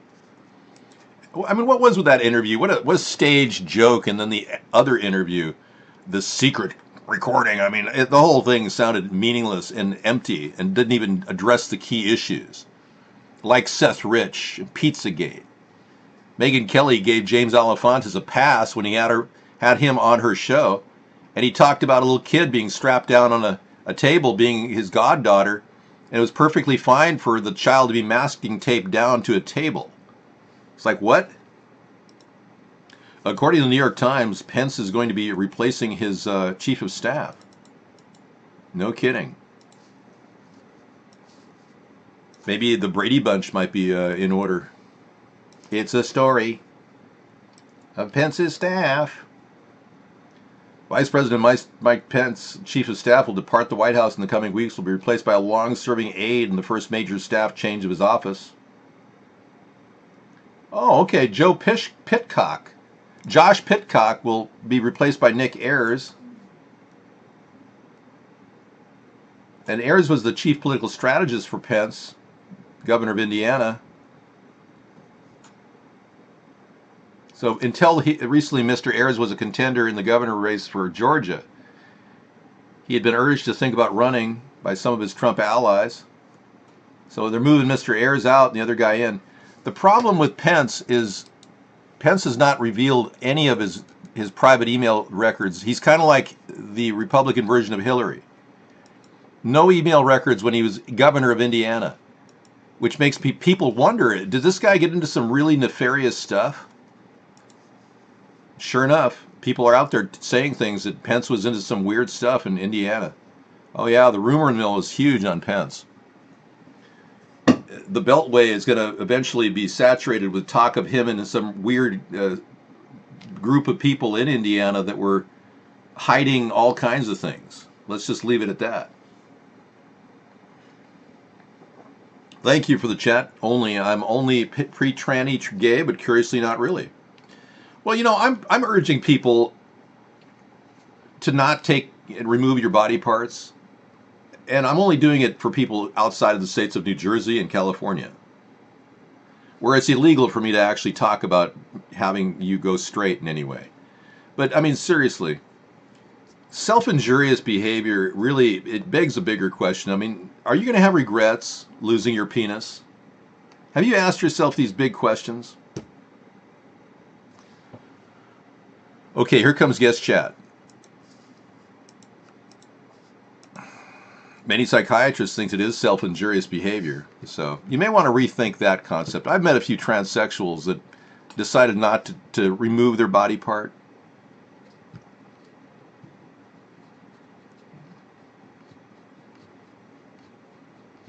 Most of them do, Dave, when they get older. Yeah, that's a problem, because I believe that there's a lot of recrimination and regret having lost your pee-pee. Well, let me just tell you this. Transgenders have a 20 times higher suicide rate than the average population. That tells you that there's some serious problems with self-injurious behavior. Okay, you're begging for me to play the Michelle video. I can see that. I know. It's just they're begging me. They just want to see Michelle dance again. She's such a good dancer. Especially when she moves around and that little thing dances around in her pants. What is that? A Kotex pad? Ah. Yeah, It's just disgusting that we'd be lied to all these years. I know. And I feel cheated. I really do. I feel cheated. Well, rehab is working in some ways for some trolls. Here's the legendary comedian and actress Joan Rivers, 1.5 months before she was killed. And do you think that the country will see the United States will see the first gay president or the first woman we president? already have it with Obama, so let's just calm down. Got it. You know Michelle is a trans. I'm sorry, she's a what? A transgender. We all know. Oh my gosh.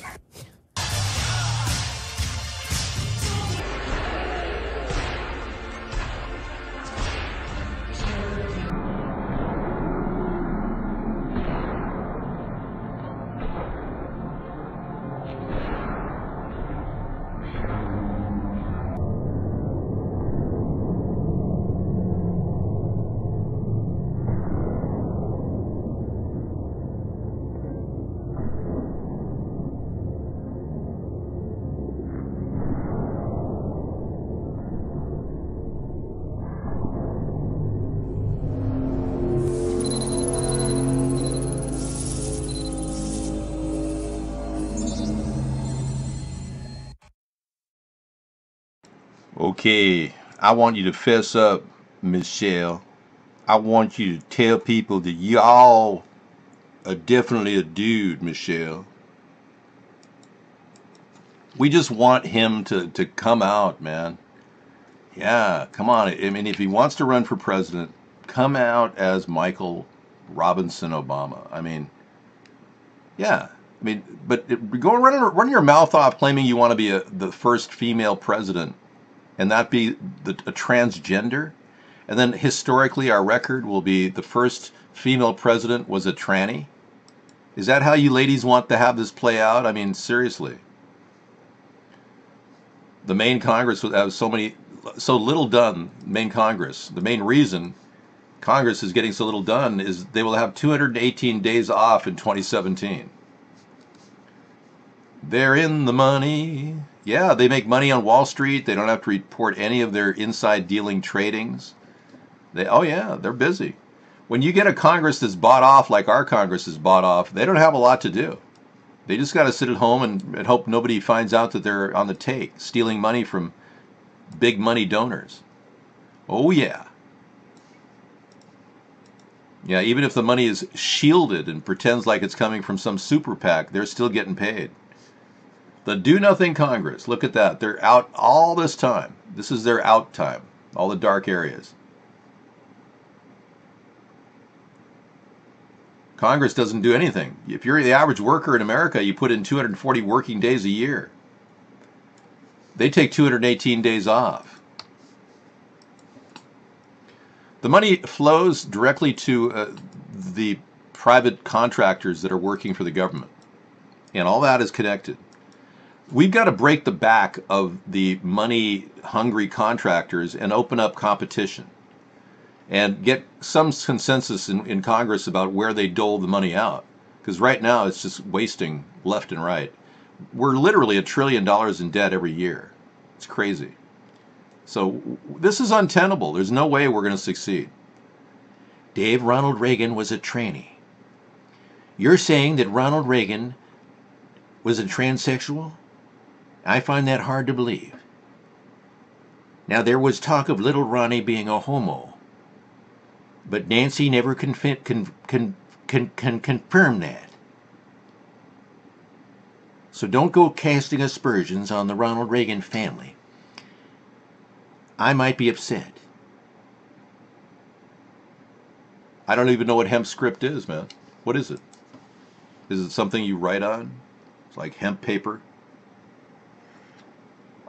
Yeah, loading. Welcome to HTML5 hell. All right, we covered a couple of my new ideas featured in our book, Hybrid Capitalism, which is available on our website in the store for 99-cent download. You can also buy a paperback for $14.99 plus tax and shipping. Yes. So what kind of new technologies should we feature tonight here? Eeny, meeny, miny, new technology. I think I covered everything. I was a very good guy. I pretty much handled all the specifics. Everybody's kind of catching on to this phase of wanting to live in a camper. The whole country is trailer crazy. Where I live, trailers are all over the place. People come out here. There's 5 state parks right near where I live. I practically live in a state park. So they're all out here camping, and it's a lot of people love it because in America they want this sense of independence. It's very important. And in a country that has everything, we're discovering we want a trailer and a ways to camp and go out and have more fun with your family. Cyber attack forces West Virginia hospital to scrap computers. Whoa. Yeah, I heard about this. Ransomware has hit the country pretty hard.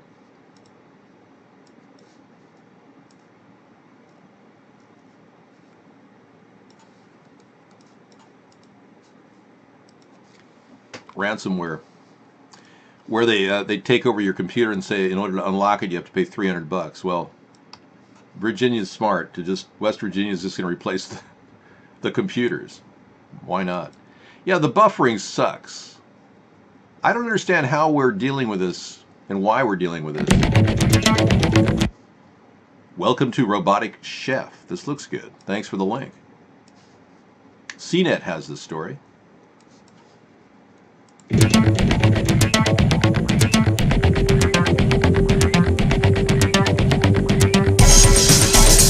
Imagine having a 5-star chef cooking all your meals for you every day of your life.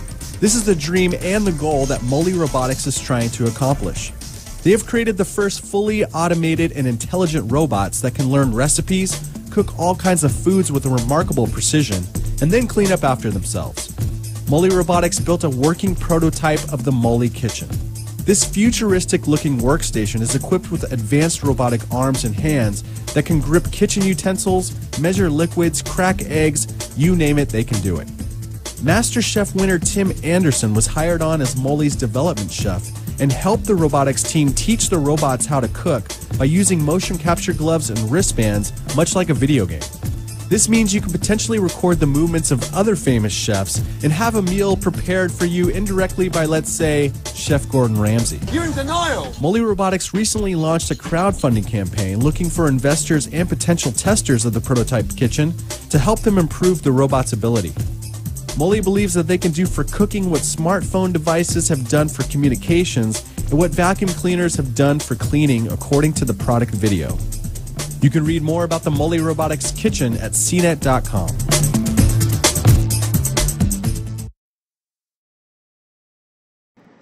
You can just imagine some really rich elitist going, "Oh, darling, we must get that. Let's purchase that right away. Write down the name and have our man handle that for us. We'd love to have someone. You know how we hate this horrible chef that we've been getting all these years. What's her name? She's been with us for 30 years. I forgot her name. What? Oh, yes, Gertrude. I can't stand the way she cooks our bacon. I've told her I like it crispy.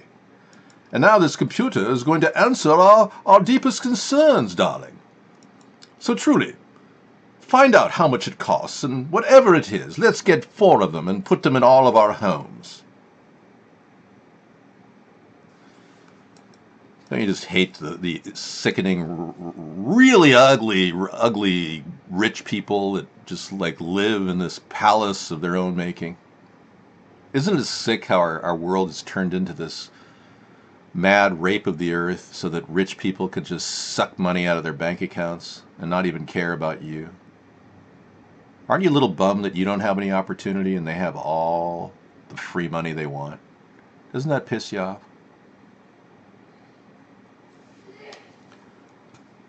Einhander, there's no childish impression going on here. I do everything to grab attention and talk politics. If you don't do that, you're not going to keep a living show alive. I've done this for 9 years. Don't tell me how to operate the show, okay, Einhanders? Thank you. I think you're Hollywood. I think you're off in the weird world of BDSM. You need to get out of that world. It's destroying your life. These drones help fight deforestation by planting 100,000 trees per day. Wow.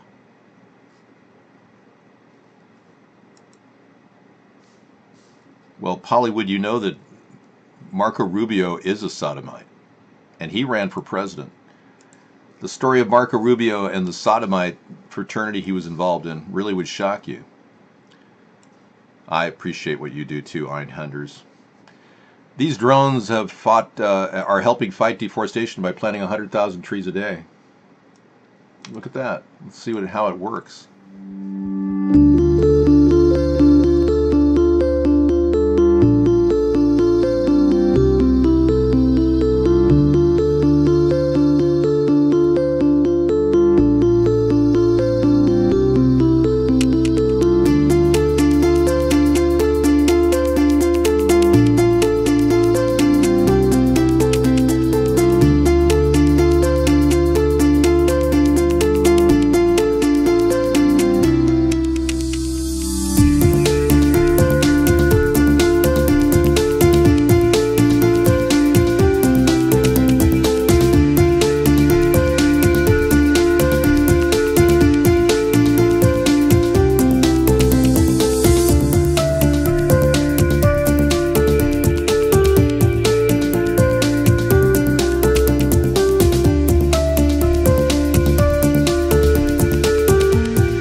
That was pretty cool. I like that idea of the planting trees and the two drones working in.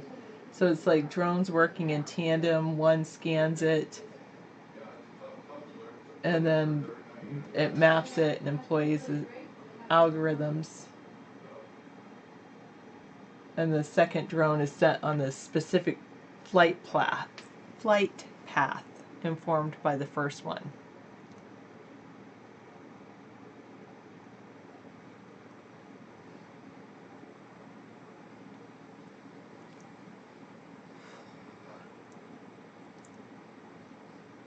You want to plant hemp with drones, as you should. So you should look into this person. It's here, I'll give you the link. I mean, there's no reason why you can't use the same thing and do it with hemp. Apparently, Sarah replaced David while the video was playing. She does that sneaky Sarah.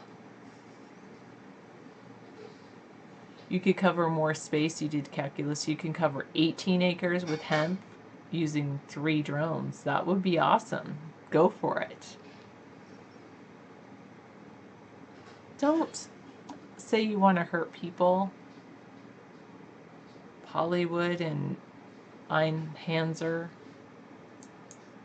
Let's talk about good, positive things. What are you grateful for?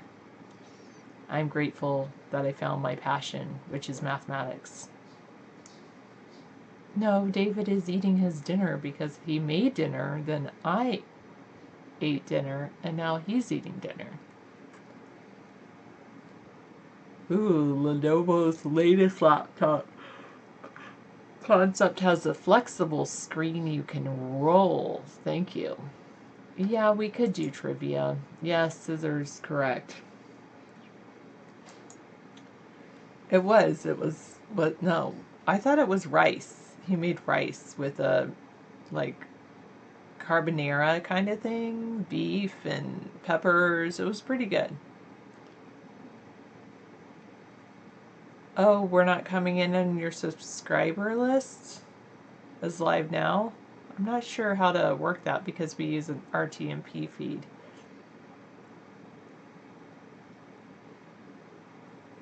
No, Polly, doesn't work.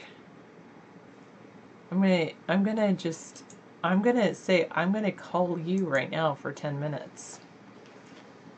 You're grateful for hemp seed and LSD, which helps you see the truth beyond the Saturn alien grid imposed by the deep government. Men are becoming better chefs than women these days. I agree. There seems to be a shift in the universe. Do I like Steven Universe? I don't know what that is. Are you talking like Stephen Hawking's? Probably not. Sarah, can you get book? Yes, I have. Are you talking about the trivia book? I have it right here. Rex, you made grilled cheese with a pickle on the side, sprig of parsley, and a light smattering of hot sauce. Yum. Sarah, you seem like a strong woman. How do I go about leaving a male figure that is, shall we say, a bit rough in your life? You walk out the door. Pack your bags. Walk out the door. Move. You miss your hemp coat. I'm grateful for bacon. Ooh, me too. Yes, sometimes she does, Scissors. I can't say. No comment, King Dave. If all pork chops weren't perfect, we wouldn't have hot dogs, love. I don't really like hot dogs, love. Only the best. Rex is living large. I'm living great. You like Kraft cheese? You have chili, but you're drinking. Okay. I had some of David's rice dish, and then I had an amazing brownie and a not so good part of a cookie. Anyway, love is like less than sign and the number 3. Can I do that? That's like the only emoticon I can do. I like hearts. Of course, I just have a fondness for hearts. Lenovo showed off their vision of futuristic laptops at an event in New York this week. The likely never to be actually made design features a fully flexible screen and a built-in keyboard. Oh, probably. I would not surprise me, Zelfire. What do you think, Scissors? I think she's like... That is pretty cool. Is it built-in keyboard? Is it built-in keyboard like in it with a tablet? Thank you, Allura. If you lost all hope and lost all your dreams, there's nothing like a campfire and a can of beans. There you go. Something you can be grateful for always, right?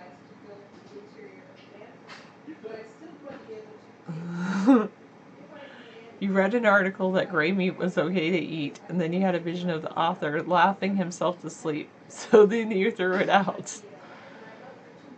Well, then as long as it's cooked well, maybe. I don't know. I ate it.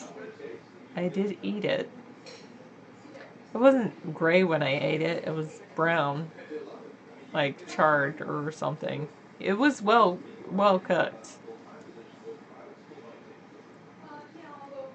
Well cooked. Okay. Hugs to you too, Allura. Hugs.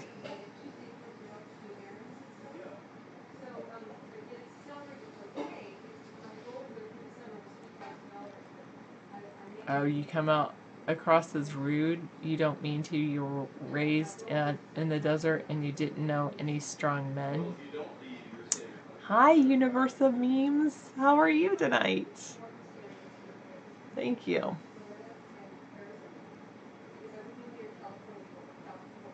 Pinnacle Whip, whatever that is. I came back when David was playing some video. I'll say I came back like about 15 minutes ago. Maybe less. Oh, welcome home, Mad Dog. How was your day? Hopefully not dealing with, well, you know, at least it's probably peaceful there at the morgue. Yes, Zellfire. Fun. Oh. Maybe. Well, did you leave when David was playing that video about the drone planting seeds? That's when I came in. Oh, you may get a 4-day weekend if you get the 4th off. Is the 4th on a Tuesday? That's what somebody told me. I'm so like not paying attention. So the 4th is a Tuesday. Oh, so you get Saturday, Sunday, Monday, and Tuesday? That would be fun. Now, how does that work? Sometimes on the morgue, if it's a slow day, do you get like, are you on call? Anita CD Coloring Works says, welcome, Mad Dog. Even though she's watching over on YouTube. Sarah has your favorite shirt on. Lucky David. Yeah, Saturday is Canada Day, July 1st. That's pretty awesome. I live close enough that if it were just me and David, that I can celebrate both. I could theoretically celebrate both. I could like go over to Victoria Island or up to Vancouver. Or am I saying that wrong? Up to Victoria on Vancouver. Anyway, I could go up to Canada to celebrate Canada Day, and then I could come back down here to celebrate 4th of July. Because Canada's only like a couple hours away. But of course, I'd have to get my passport, which I don't have. And I'd have to do other things. So, yeah, well, you know, it would be okay to have a joint day, but even better for the people that live on the border that can have like the cross-border thing. No, Spawn Trump, that's not true and never was true. Wow, you were able to replace your laptop screen? Man, Mad Dog, you've got mad skills. I would do it, except, of course, David, I'd have to get my passport. It's $75 last time I checked, that is. Yeah, I'm sure Misanthropy is like the only stuck-up Canadian. No. Most of them are super nice. So an AI-powered robot can compose and play its own music. That's so cool, Scissor Fight. I love interesting engineering.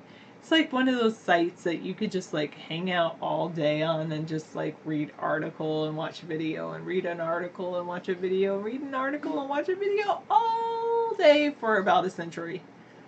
Well, maybe not a century. A decade? Yeah. Sarah, you should visit Pakistan. No thank you. I think I'm going to stay in America. I'm not even visiting Canada, so. If I'm not going to visit Canada, I'm not going to visit Pakistan. Just so you know, FYI. I know, it's one of my favorite sites. Well, it is one of my favorite sites, except I must admit that I don't hang out there all the time on interestingengineering.com, but I would. I could. I should. Something like that. Neighbors Day is July 2nd. Canada Day is July 1st. Neighbors Day is July 2nd. And 4th of July is 4th of July. July 4th. That'll be fun. Yeah. Do they have a lot of fireworks in your area going off, Allura, for Canada Day? My sister and I were talking about that because, like, here on the island where we live, there's like all these people get the firework packages. They usually buy them, well, everywhere sells these fireworks, and then they set them off in their front yard.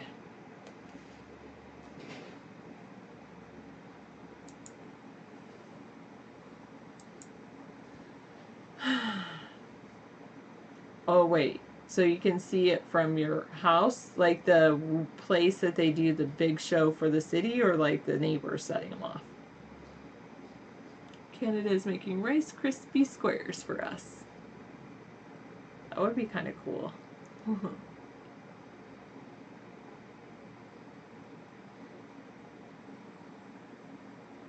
210 daily, you think? Yes and yes. Yes, you can see the one that the city's setting off, and yes, you can also see the ones your neighbors are setting off. Hopefully you don't have... Yeah, so you wish, dog. Hopefully you don't have like a dog that's gonna freak out when the fireworks go off. Amber, she kind of freaks out a little bit, but then she's like, whatever, I'm gonna sleep through it. Actually, they do have a really good fireworks show in our town. It's, so Seattle used to have fireworks, and they still do on New Year's Eve, but they used to have a 4th of July fireworks show off of the Space Needle, but they haven't done that in a few years. I guess the previous sponsors that they had stopped doing it. So now, like, all the people that used to go to the Seattle show, they drive out to our islands, because you can drive here, you don't have to, or you can take a ferry. So they come out to our show, and it's like, ever since they stopped doing the Seattle show, like, our local one has just gotten bigger and bigger and bigger. And I know, Misanthropy, David and you think that fireworks are bad for the health, bad for the environment, but it's like kind of funny because the best fireworks I've ever went to in my life was with David. So I moved up here on June 1st, 1999.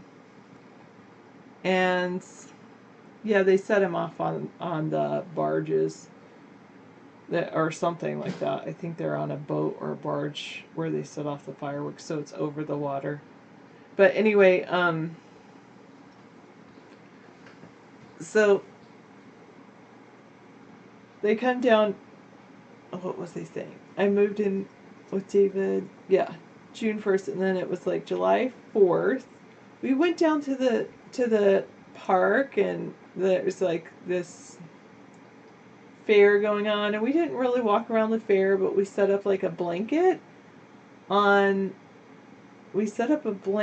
in this park, and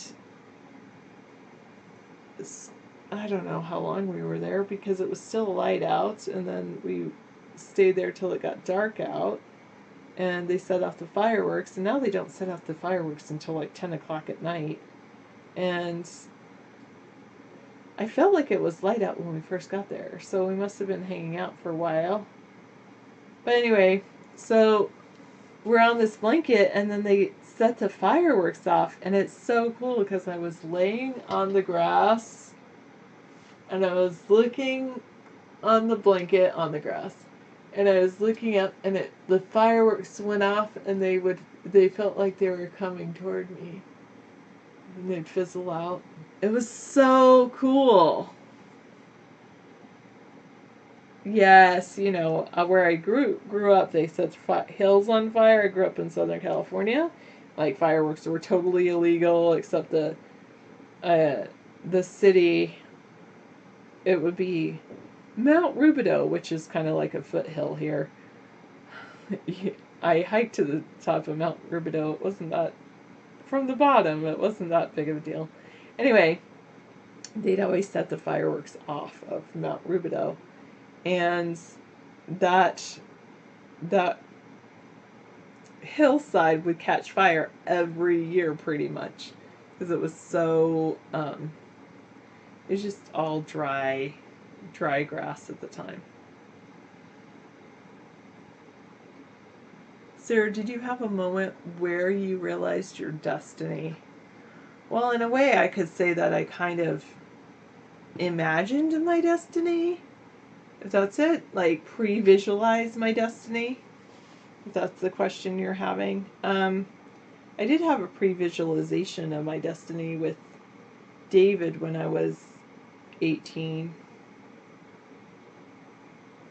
Yeah, something like that. And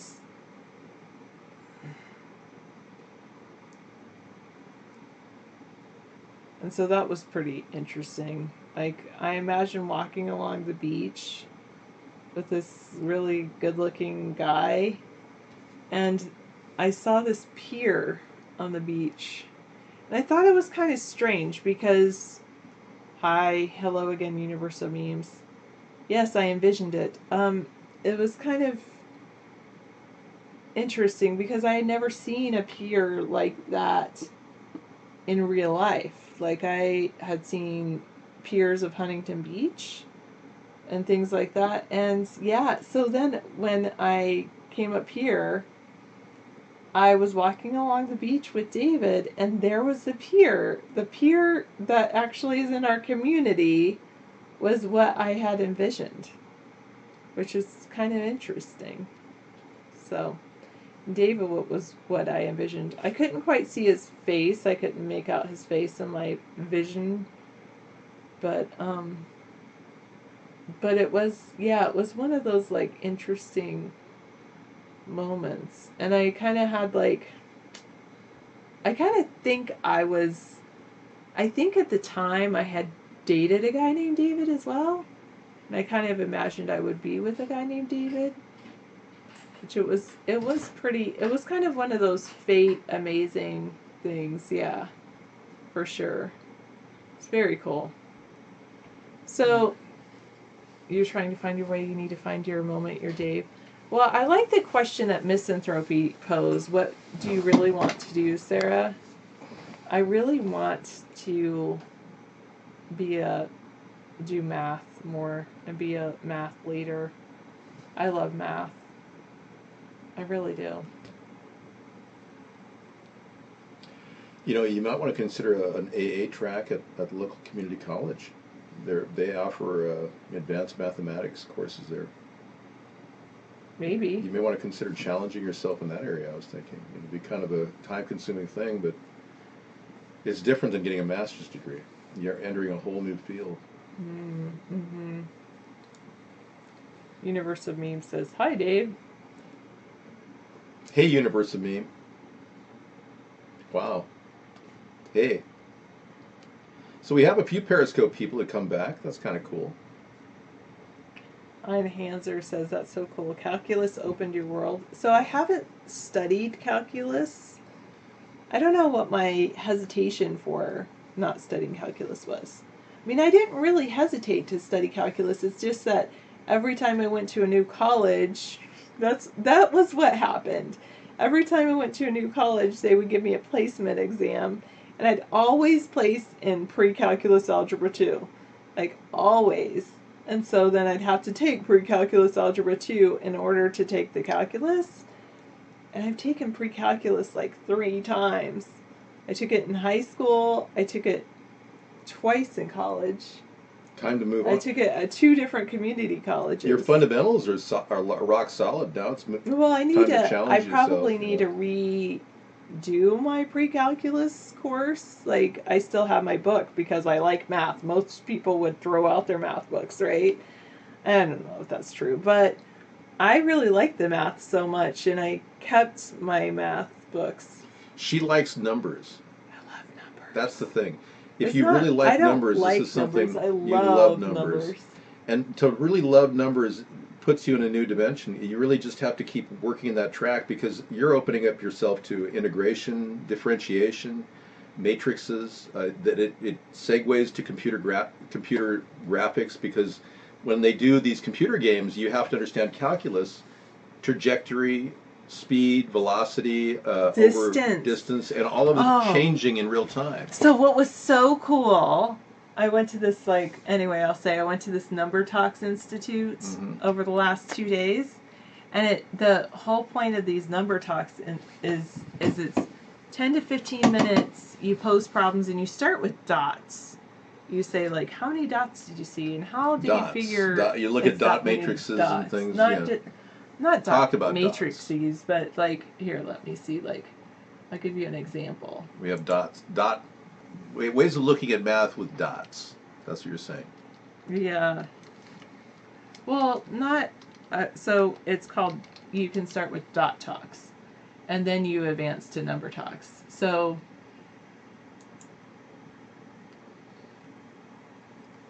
Let me see if it has ones here. These are.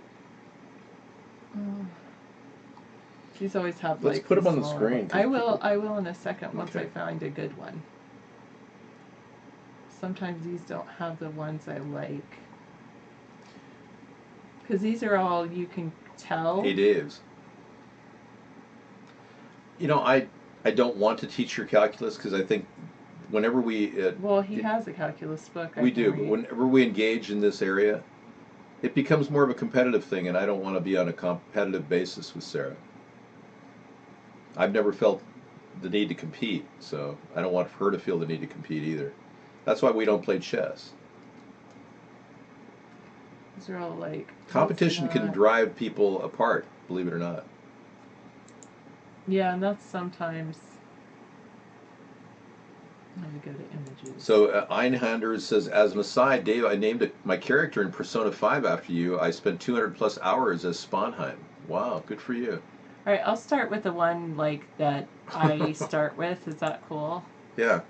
Okay, Sure. I usually start with this one. Hopefully I can get it, or is it going to bring up? Yay, it will, but if I just do it right. Get rid of it. Okay. Let me try this again. So this is the first It kind says of, you made a good point. Bring back the abacus. Interesting. it's kind of like that. So this is the first thing that I do with my students, is this. And it's, so first, like the number talks, you start with like your fist on your chest, and you say, here, I'm going to do it like this. And you say, all right, I want you to keep your fist on your chest and hold up a thumb when you figure it out. How many dots do you see? And then try to think of a different way of seeing it or explaining it. And when you see it and you can explain how you figured it out, hold up a thumb. And then if you have a different way, hold up a finger. Anyway, so I'm going to ask people to explain to me how, and I'll add this to, I'm going to do that, like what is that writing on the page. I'm just going to open up Paint. Well, I don't want to do that, but I could. You can open up writing on the page. Let me do that for you. Yeah, you can do that for me. And I'll get out this. Here's your stylus. Okay, here's and I can write right here? Yeah. Okay, so I'll ask, how many dots do you see? Anyone? How many dots do you see? Anyone? Does anyone know? Everybody can answer. It's okay. 7. 7? That's very Does good. anybody have a different answer? But do you think we could give people rewards for getting... Misanthropy says 8. 8, wow. Okay, so we have 7, we have 8, so I'd write over on the board. Why is it not an 8? Does anybody have any different answers? 7. Let me change the color on that for you, because obviously 7 and 8 are not coming in very well. All right, so then the next one is... Okay, there you go. I'll just write it over for you. Okay, so then the next question is, how did you know that was the answer that you got? How did you know, or how did you see that answer? How did you come to that answer? How did you see it, David? Well, I went 1, 2. I went 1. Wait, 2. stop. Don't point to the dots and use your words to tell me. I'm going to record it. Okay. I grouped 3s on one side and 3s on the other and had a sandwich in between. Okay, so when you Like said I you made a grouped- sandwich with one little dot in the middle. So when you grouped threes on one side, was it an arrow? It would have been an arrow forcing up and the other arrow going down. Because I saw the threes, this one right here. So I grouped the top three on a side crown and the bottom three. Oh, let me go back. And then I added the one in the middle. So wait, you did like this? Is that right?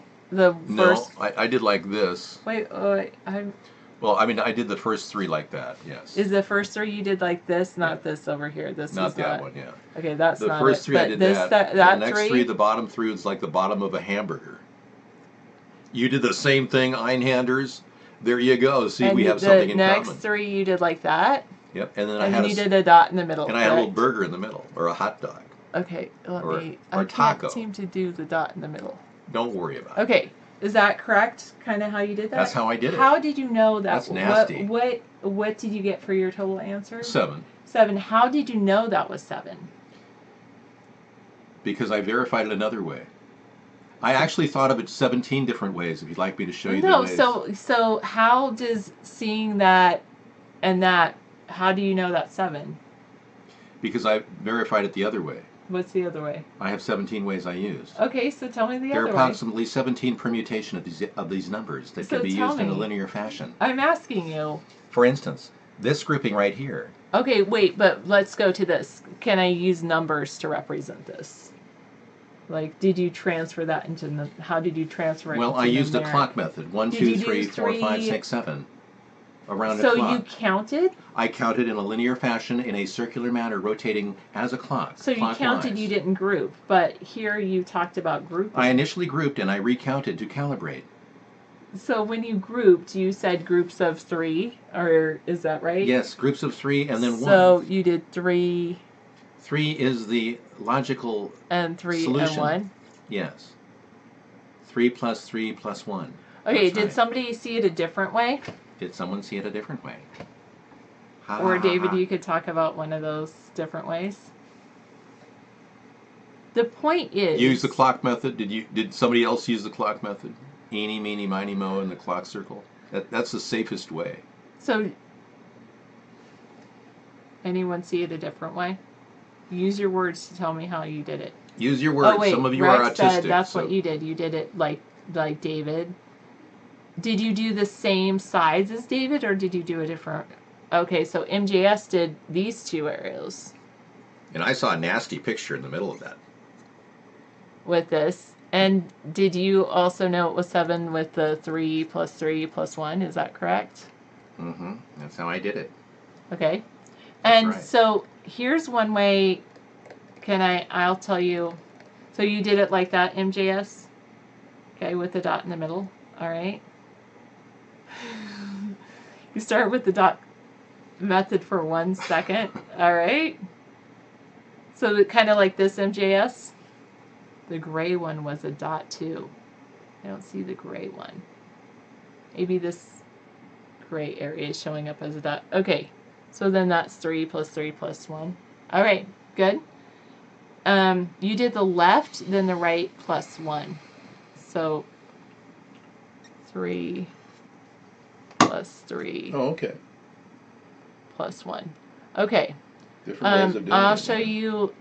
I'm going to share which way I did, which is Yeah. not better or worse than your way. Not at all, no. Okay. I just want to We're all winners make sure here, Sarah. We're all winners that here. everyone knows my way is not better or worse than your way. We all get brownie buttons at the end of this this is session. the way. Oh, actually, I'm going to go with Salty. Salty said he saw a dice, a 5-sided dice. Yeah. So he did. Oh, it's hard to do this with this. You saw the 5-sided dice in the middle, and then you added the 2 side ones. So you had the Y'all 5-sided dice, playing dice out there. and then you did the 2 on the that's side. what I'm talking about. So, and how did you know that was 7? Yes, can I help you? Hi. Yeah, no, you want to be live? Sure. Yeah, he's live now. Go Okay, ahead. so What that's is it, 5 Jason? plus 2. Okay, I just wanted to say, if I could make a request, while Sarah's giving her lesson, David, if you could please be quiet and refrain from making any comments. Okay, and all right. Oh goodness. All right, so somebody saw it like this: 2 on top, 2 and then 3 in the middle, and 2 on the bottom. So then that's 2 plus 3 plus 2, 7. Now it's 10. Now I don't you know add how up to it's 10 now. There's 10 dots now. I don't know how it's 10 dots. I should change the coloring. All right, I saw it like, did anyone see it like this? Like a rhombus and a kind of like a triangle, 4 plus 3.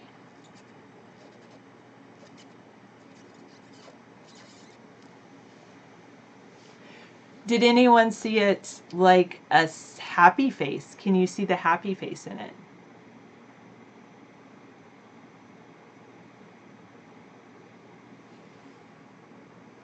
How do I erase? Hit escape. The happy face, the 2 dots, I see the happy face too. 2 dots, 2 Yeah, you eyes, can definitely see a the happy nose, face. Yeah. and then 4 for the mouth. This is amazing abstract perspective visualization tech. Actually, we're testing our mind right now, and that's. Oh, I'm sorry, I'm not allowed to say anything. No, go ahead. Jason you can said talk. I'm not allowed to talk on my own show. Go ahead. Yeah, so then that's 2 plus 1 plus 4 is 7. Definitely. So the point of starting with dots is that, okay, new. I'll do something different. How about that? Escape, and I'll go to a different one. Actually, I'll bring back the whiteboard, but I'll go to delete that one, and we'll go to a different one. How about that? Really quick. David's like, I wish you would stop. No, I'm enjoying it because then I don't have to talk. It's great. Okay, so this, I had not seen this one before. But here we go. Type in when you know how many dots there are. Wow. I know. I have my thumb up. I have my thumb up. Good job, David. How many dots are there, David? 7 up. 7. Okay, and how did you know it was 7? I started with the 4 in the middle, and then I added the 3 extraneous ones. The 4 in I the found middle. the commonality, the 4, the rectangle of 4 in the middle. Can I call it a square? Okay, square. Because So a square is a rectangle, technically. Yes, you're right. A square is a rectangle. So you saw a square. Correct. And then you added The extraneous dots. these 2. Yes, and I added them then as an extraneous dot one. combination, permutation of the prior number. Okay, so then how did you know that was 7? It was clearly obvious. It was so obvious I didn't need to double check it. You didn't say like 4 plus 2 plus 1. Mm-mm. I didn't do any configuration. I just did 4 plus 3. Oh, so you did 4 plus 3. Yeah. Okay. Because once I found the main thing on there, the square, everything else was extraneous and could be dealt with in a 1, 2, 3 fashion. Zellfire did it 1, 2, differently. 3. He went right down the middle, and then these and that one. Logical probabilities would exact Okay. that response. I know that's a little X. It seems Okay. entirely possible. You say the middle as a group, and then you added 3, so 4 plus 3 as again, but it was 4 in the middle, and then plus Right 3. down. Nice work, Zellfire. Okay. Mr. Anderson. Anyone see it a different way? I thought a special snowflake way. I made a special snowflake out of it in my mind. It was imprinted on my subconscious, and it came up as a All right, so Rorschach we start with that, but then the next thing we do is we advance to subtraction. That's what I was doing. Thinking hurts your mind. Now you're sleepy. That's your problem. Misanthropy is a very bright guy. He's actually so smart he may not actually pursue his education. I'm not meaning to ignore you. You said if A and B are any integers but both not 0, and if R and Q are any integers such that A equals B times Q plus R, then G, C, D, the greatest common denominator of A and B equals the greatest common denominator of B and R. Slap kitty time. You saw 11? Nita, I'm wondering if you're getting different Maybe things. you have double vision. Double vision. Yeah, I do wonder if you have double vision. You might have the infamous kitty in lap problem. I've been suffering from kitty in lap problems every day. She's the biggest lap kitty I've ever had. She just jumps my lap all the time. I can't control it. Are you suffering from kitty in lap disorder? Okay, I probably will on Hansers. This is amazing the way we see numbers, and everyone looks at it a different way. I think it's phenomenal. You know what I love about this? Mm-hmm. What do you love, David? The fact that you're appealing to you're helping kids learn new ways of seeing everything. So they see how their friend sees it, and that strengthens their mind. The mind is like a muscle. Yes. It is like water. It's better than water. Okay. The mind is like water, and the point. It is like a point in the light. So the point of the dots were to make people that come to math with a lot of anxiety about math to have an entry point into math without anxiety. First reason for the dots. The second reason for the dots is to show people that even though in math you often get the right answer, there's no right way to get to the right answer. Show your work. And the third point is really to I would say those are the two main things about it. And then it's to start thinking deeply and seeing, oh, I didn't really see it that way, and start seeing those things. And then the next thing that we did was we delved into subtraction, and what was kind of like a big aha for me was that subtraction in school, I was taught that subtraction is like you take some away and what you have left over is what your answer is. And really, math is about counting. All math goes down to counting, even distance. Absolutely. Oh, you were like, Anita also counted the extra dot from XSplit. So she wins too. But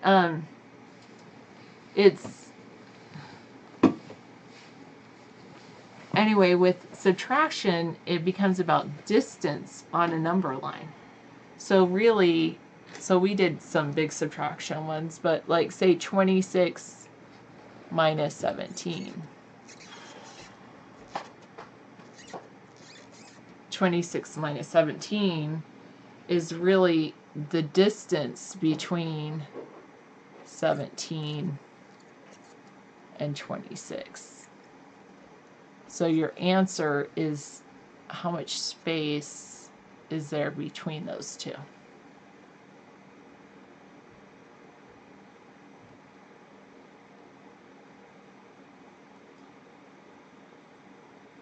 Yes.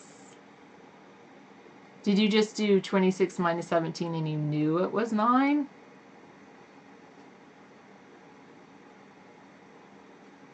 You always count in your tens first, so how do you do that? Like, what do you mean you count in your tens? I'm making you interested in math and you feel like you're then add or take away the extras. So talk me through it, Zellfire. There's 2 extra. Huh. Yeah, the abacus would be good. All right, let's go to Einhander's. What I was listening to Zellfire about. I want to kind of like work with Zellfire. How did you do that? Say you had got 76. You added up 10 times 6 first. 10 times 7 first, right? Then add the 1, 2, 3, 4, 5, 6, 7, 8, 9.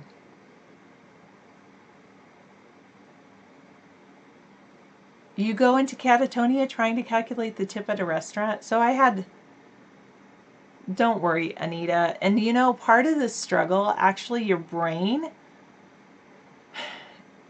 the plasticity of your brain grows when you encounter mistakes than when you can grow it. You just don't tip because you go into catatonia trying to calculate the tip.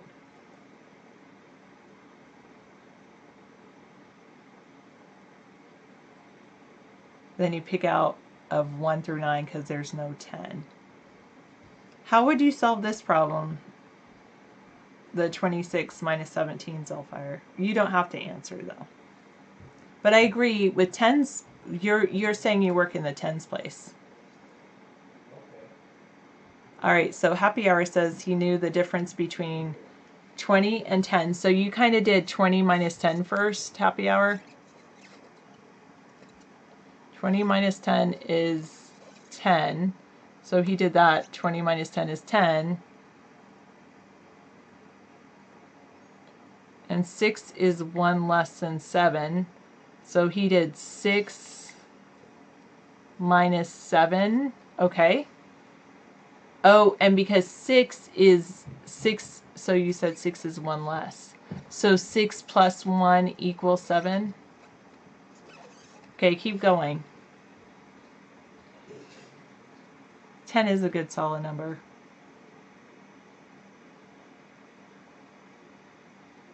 Yes, but almost simultaneously, like you're like, oh, it's 1 away or something. So then what did you have there? I have a 10 and a 7.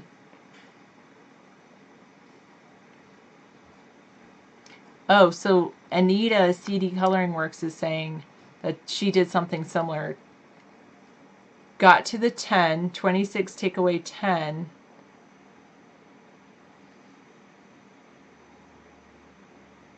Did you get to 16 then, Anita? I know, I do. I love math though. Yeah, it really is kind of amazing. You have such an interest. It's something that you could definitely pursue. Even from a local community college perspective, they definitely have classes. Avalanche says he calculates 26 minus 17 as 26 minus 20, which equals 6, and then 20 minus 17, which equals 3. So then he adds the 6 and the 3 together to get 9. Nice. Nice.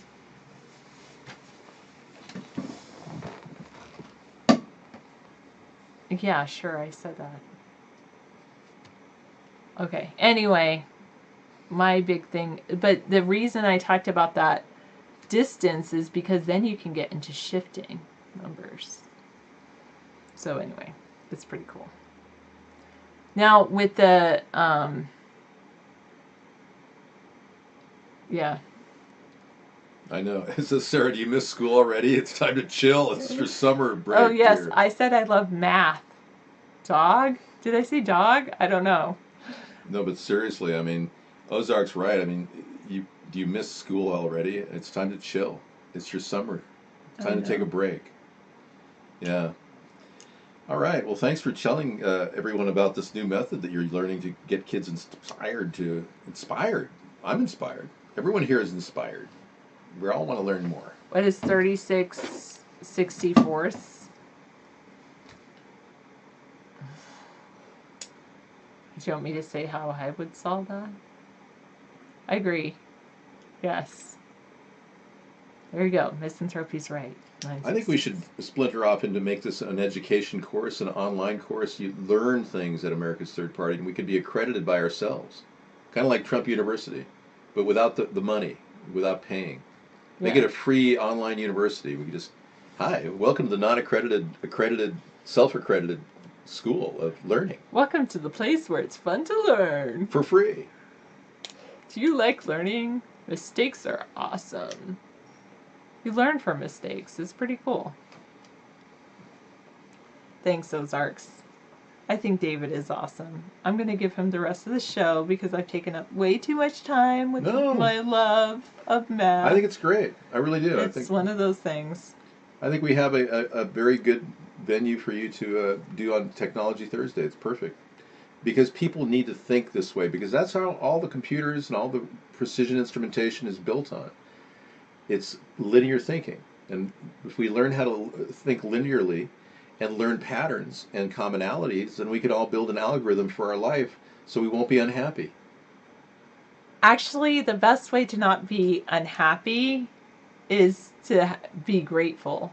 What are you grateful for, Well, David? I have an algorithm that I developed for gratefulness, Sarah. I calculate the number of deficits versus the number of attributes of any one particular situation. Well, don't include the deficits. Let's go for the attributes of a situation. But I balance all the attributes and deficits out in order to declare my happiness. Why do you include the deficits? Just include the attributes. Like, what do you like about the show? Well, it's kind of a personal question. I mean, I like a lot of things about the show. I like about 20 different things about the show. Can you name one? Yes, I can name. What are you grateful for? I like the pretty about color the of the screen. That when it looks at me, it's like a hue. It's like a midnight blue. The screen is. That's what's not so nice Okay, about the so show. the computer. You like the I like the pretty screensaver on lights. I on like the pretty computer? lights, Sarah. I think that I'm here for the pretty lights first and foremost, and the technology. You like the technology. Yeah. You're grateful for technology. Without this technology, I would be staring at the wall talking to myself right now. It's like, hi, how are you? I'm David. How are you? I'm great. How are you? Oh, great. You too? Okay. I guess we got nothing to talk about. Okay, great. Actually, okay. heard that before. You know. So, I mean, you could have a conversation with yourself, but this makes it so much more interesting. The technology itself is the best part about this whole thing. So you like the so you're grateful for the technology. I appreciate the You technology. appreciate that you have an audience like that's interacting with you. Yeah, that's the best part of our late show because it's fun to chat. Political chat is my venue. When I stopped chatting back when I met you, and AOL was dying at that time. I know we stopped. Both of us were met as chatters. We and were big both of us- chatters. I stopped chatting because I'm like, well, the reason I was chatting is to find someone like David, and I found David. So Yeah, why and am that's I why I looking was for chatting, too. someone like David when I've already found him? Yeah, but the venue of political chat I really liked on the side of AOL, and we don't see that anymore. So Yeah. we kind of created a little niche here, and that had to be filled, and people had to share links, and we had to talk about issues, and it makes this a fun Had to venue. happen. It had to happen. It's kind of like a metamorphosis, organic metamorphosis that just fused together. So I think what happened with this technology is I wouldn't have met you if I hadn't got involved in computers in the late, I'd say middle 80s. Mm-hmm. And if I hadn't got, like, in my age category, I probably would never have gotten computers. Well, I only do a rotary phone. I know people who are my age who have never even gone on a keyboard. They're afraid of computers. Wow. I'm not kidding. I believe it. They really are. So, yeah, I had to get on that track, but now I'm beginning to see how fast it's going, and with the tablets and all It's this. kind of scary to me because, like, one of the things that, like, one of the other things, like, I've been playing with in my mind only, but not in reality, is, like, the idea of, like, I'm kind of like the idea of venturing into assembly code, even though I really should be learning Python and web real-time communication and how to do video. But I feel like, you know, You want to know the nuts and bolts of everything. yes, in a way, because if I don't, like, going back to dots with math, right? It's to me, it's like understanding the basic foundation. If I don't understand the basic foundation, Yeah. how am I supposed to understand complex concepts? And I understand, like, that computer language is kind of created because you have your computer that understands on and off switches. Yeah. I do understand that. And then you have people that have, like, such a huge vocabulary and a huge array of explaining the world around us in so many different ways. And I do like the Black Crows. And so I understand that they are trying to, like, get these computer languages closer to human languages so that people can understand them better. Right. But I'm also wondering if there's something lost, or if there was a different way to do it. Like, for instance, for me, the thing is, like, okay, so I could learn HTML5 video encoding, I could learn RTMP and in video encoding, but someone at some point chose those paths of recording, and I could go with a concept like, oh, they're so much smarter than me because they figured it out, or would I have done something different than them if given the opportunity? Hello, who's this? Hello, who's this? Oh, very cool. Who is this?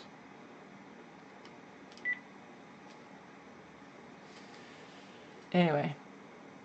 Yeah, so getting learned with Sarah, there you have it. You've got an image that was grabbed off the computer of getting learned with Sarah. Oh, that's cute. Getting learnt. Getting learnt with Sarah. I like everything except the words. Yeah. I like my picture. He misspelled it purposely. I know. But there is a huge leap that Microsoft made when they built the platform we use commonly as Windows. Right. It's a mountain of code, and it oftentimes is patchwork. Right, right. And that's like one of the issues that I have is like, well, if I were building the mountain of code, would I have seen a different way to do it? Would I have tunneled through the mountain rather than build a mountain? Right. And anyway, it's just like... Well, people are finding vulnerabilities in that code. They're finding backdoors, and they're exploiting Microsoft. So Microsoft's still doing patchwork on those security breaches. So they're still actively trying to improve the code they've already created. And recently, an OEM distributor package was released to the general public on a Awareness site, and people downloaded the OEM package that people who are working as third-party vendors for Microsoft normally have access to. Right. And it got pumped out onto the internet. Right. And now people are saying they're going to use that to create exploits. I just think that the hacker world is so counterproductive to a more open and free internet. They're creating the police state that we're now seeing, the NSA watching everybody by hacking into everything. They've virtually turned our country into the self-policing nation of the world, like England. I mean, there's going to be cameras at every intersection. We're all going to be on a database. And Ragnar said maybe one of the problems with Microsoft is because they don't let all of their programmers see all of the code. They only let them see a portion, the packages that you've been assigned to work on, because they don't want anyone to be able to know everything, because they don't want anyone to like replicate it and take it. And I'm such a huge advocate for open source kind of concepts. So that's why I love that they've done that with Linux and Unix and things like that, because it's a concept like, isn't it better like to find, is there a different way? Is there a better way? Is there something simpler that we can do? And anyway, that's kind of what I've been like thinking about, grappling with in my mind is those kinds of things. Well, people have been wondering, should they carry their laptop on a little flash disk, because now you can store 128 gigabytes comfortably in a disk this big. You can have an full Intel computer in a thing like this. In a CompuStick. Like a CompuStick. I mean, it's amazing. Mm-hmm. It's just. What about internet security, and should we use the cloud? Now, you use Google quite a bit as a storage place for all kinds of things. I'm even using OneDrive, Microsoft's version, for storing some of the audio that I make. We store it in the cloud. So can we trust the cloud? Not really. I would never upload my personal pictures to the cloud. It's a big mistake, because they could very well be used against you. Open source is code for I'm so cheap I can't spend $100 for the operating system for the $1,000 laptop they bought. For me, that's not what open source is about. Not at all, cat's tail. It's not about I want everything to be free. It's more about that I want things to be accessible. And so that's what, for me, open source is about. Yeah, what about all those imagery in Windows? Yeah, I heard that Windows actually looks like 666 and a swastika. There's all kinds of weird stuff going on there. Uh, I'm sad in a way that Microsoft took such a big part of our lives because the company doesn't openly talk to people. I was never able to reach them. That'll be fun. I hope you Jeff have fun Boston. painting, Anita. Oh yeah, I hope you're. Though security concerns with systems are nowhere new, the mess caused by the WannaCrypt ransomware has prompted for immediate action among netizens. Ransomware targets the vulnerabilities of the SMB service of the Windows operating system to propagate. So you've got a link for us, Jeff? Okay. How to disable the SMB in Windows. Okay, thanks for that. Okay, he just posted a link, folks. Uh-oh. Ad blocker detected. Let me put it in the other one. Layer 2.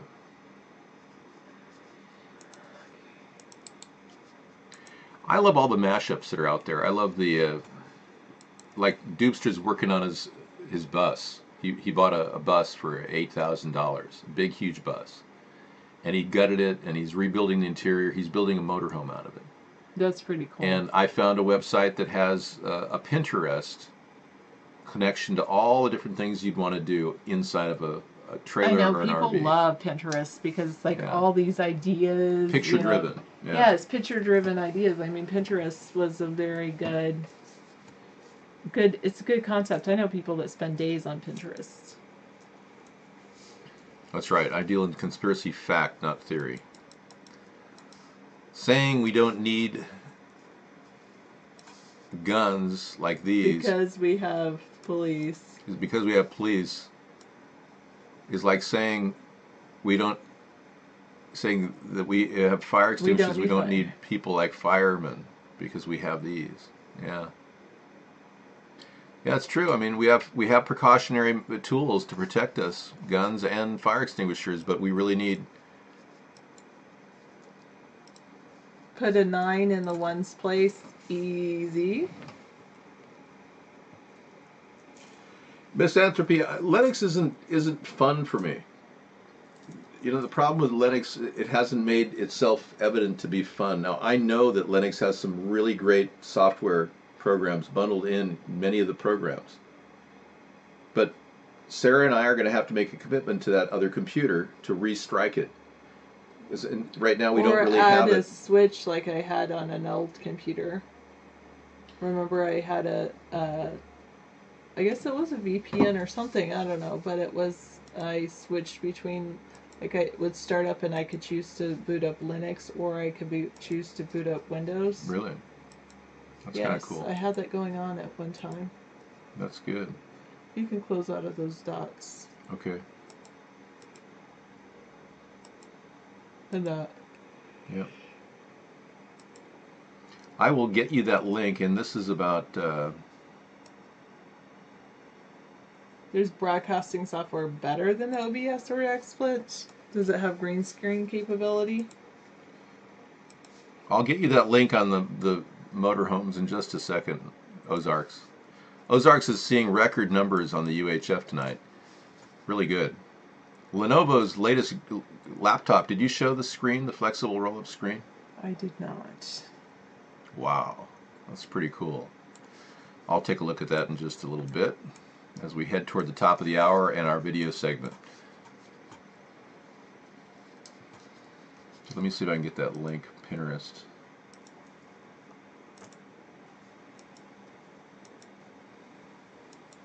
None of those look like the Pinterest. There's a Pinterest, right? There's the one, there it is. Okay, here it is.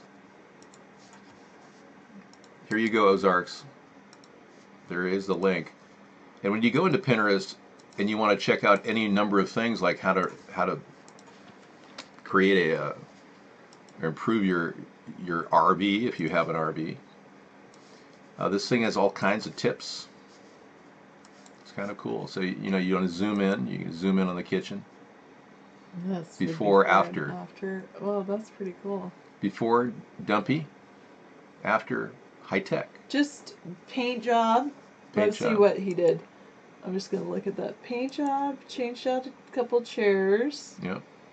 Yeah, paint job. He painted the wood cabinets, yeah. He painted the wood cabinets and the table. Yep. He changed out the chair, he probably just changed he might have even kept the couch, but refabricated it. Yeah. Change the curtains. Yeah. I don't know. I mean, you can totally paint the cover, the interior of an old RV and make it look high tech. So that's a simple way to show. Just What better painting way things than white? It makes it feel so much more spacious. Yeah. And what better way than to show people with a Pinterest? And then you go down here and you want to find out about how to, I don't know, learn more about anything that looks familiar. Nothing grabs me right now. Here's storage. Jayco RV owners put their rods underneath their in their storage areas. They have a little crawl space for their rods. Cool. See? Yeah. But see how we learn visually, and it's so exciting to have the internet, and that's why I really appreciate the show, because we've learned so much from this show. You give developer props for coding good games to run on Linux? Cool. I didn't know that they were running good games on Linux. Sarah just downloaded some Steam program we haven't even started playing. I mean, the technology thing is almost overwhelming. There's games we could play on Xbox, but we're in the other room watching Netflix and chilling, you know? Or are we? For the last few nights, I haven't been. Yeah, so you I can haven't do whatever turned you on want. Netflix for the last 3 nights.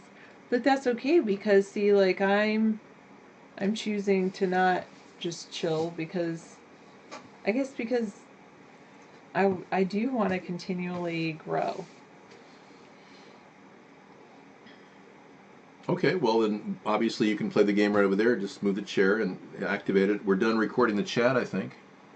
Oh no, I haven't opened up guest chat for a while. Look at that. Sponheim's down with black people talking. That's right, I said chilling. You know, not everybody has a control over the language itself. It's a living language. Y'all can use chillin' anytime you want. It's a word that can be used anytime, anybody. Doesn't matter what color you are. Everybody can chill. Yeah. Thank you. Yeah, but go ahead, send me the game. You want to give me a link or? You got a free game that you really like on Steam? Because Steam is the PC gaming thing, and we bought a PC computer that does gaming, a laptop, and it has a 4K screen, I don't even 17 know my inch. Steam credentials. All I know is David has Steam on this other laptop. Yeah, it's Or set up I with have America's Steam. third party, I don't know. It's our. Anyway, yes, we have a Steam account. Have I ever used it? Once to No. download a game. Yeah, and she didn't do anything but And then- download the game. And I downloaded the game. She didn't even play the I game. didn't even download the game. So she's got a game and a controller we bought at Radio Shack for $15. I give you $15 for the motor and the shirt for collateral. It'd be slick. Yeah, old movie. It was funny though. Like one time we were like going through. Yeah, well, he has it on cue at all times. We know a guy who actually copied that movie, and he liked the Is phrase that what so it much. was? Yeah. He had it like. It's it a movie wasn't from like- 1975 that was done about the African community, you know, in L.A. or Chicago, I think it was. Oh my goodness, Multi-Tool is here. Hello, hello. Sorry, I shouldn't make such a big deal, but I'm so excited. Yes, this is exciting Is he here all the time, like after I leave? Like he comes in at 9:45 and I'm already gone? Thanks. I think that you're finally realizing your vacation's starting because you've been training the past couple days. Right. It's like finally her idea of getting a vacation is finally landing in her mind. She's saying, wow, I really don't have to think about something I'm going to do tomorrow. But I am thinking about something I'm going to do tomorrow. But I mean, specific But I to don't you. have to. I don't think you can send me your Steam key, man. Because that's a priority thing. That's all about your money that you spend. Well, What about just using our you Twitter? can send it to you send it to our email, right? americasthirdparty@gmail.com. You know our email. 20 great brain teasers for engineers. Oh, this sounds like fun. This is better than learning Ooh, math. I would love that. Oh, it's Yeah. uninteresting. I'll find that later when I have time. You know, I just don't have time for games or Yeah. anything like that. we should do the show just about all the things we want to do when we have time. And Well, just I talk want about to those. learn. Like that's basically what I did tonight. I know. I want to learn how to be awesome and create like a video chat site like we're broadcasting on, because obviously this doesn't belong to me. But obviously, I also need a lot of money for all the server space. So, But do I not really want to do necessarily. that? No, not. I mean, you got throughput, and we run our own server 24/7 out of this house. You can do that. Yes, but we have to like build our own server I or know. buy our own That's the part server that's to run it out expensive. of our house. That's why I said anyway. Yeah, I haven't produced the new shirts for the new election yet. I'll be getting those done this weekend. All right. Thanks a lot, Sarah, for coming in and doing all this great discussion. Okay. But you're right. I often talk out of other areas. Like I talk on my pipe dreams. Yes, well, that is okay. You're planning About your like future. my programming is just a pipe dream. When I first started out, I had no basic program. I learned all of the things through copying and emulation. Much of the things I say in my show, I've learned through rote memorization. And you just copy what people tell you to say? Well, you read really well. I do. And we've got, this is- fortunately, This is beautiful, this necklace. we have, oh, thank you. bracelets. Thank you. Fortunately, we have programmed you well with Yes. the text to speech, so you can read what people write very well. Yes, text-to-speech is an excellent method in which my voice smoothing technology gives me the ability to sound normal, human-like. Normal, human-like human. I sound like David John Sponheim, running for president. You know, that's what they'll try next. They'll try they'll try that. Yeah, the guy will come to my door and say, I am here to replace you, David.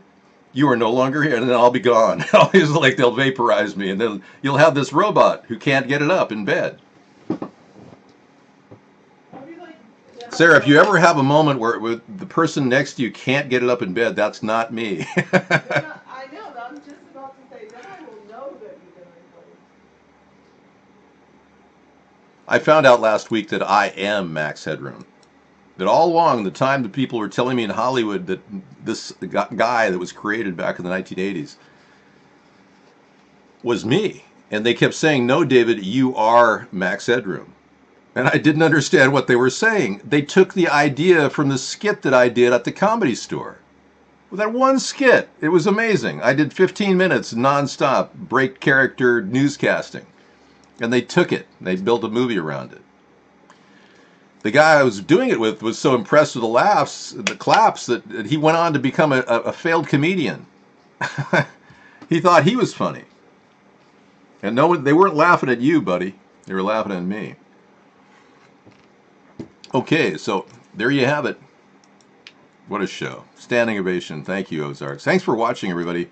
As you know, guest chat is a real problem lately, so we're going to give it a few seconds just to see how it rolls out. We like to have guest chat in the evening for people to talk and share their ideas. Uber ATG upgrades its autonomous truck test fleet with new tech. So we got a video to play about technology from Uber. They're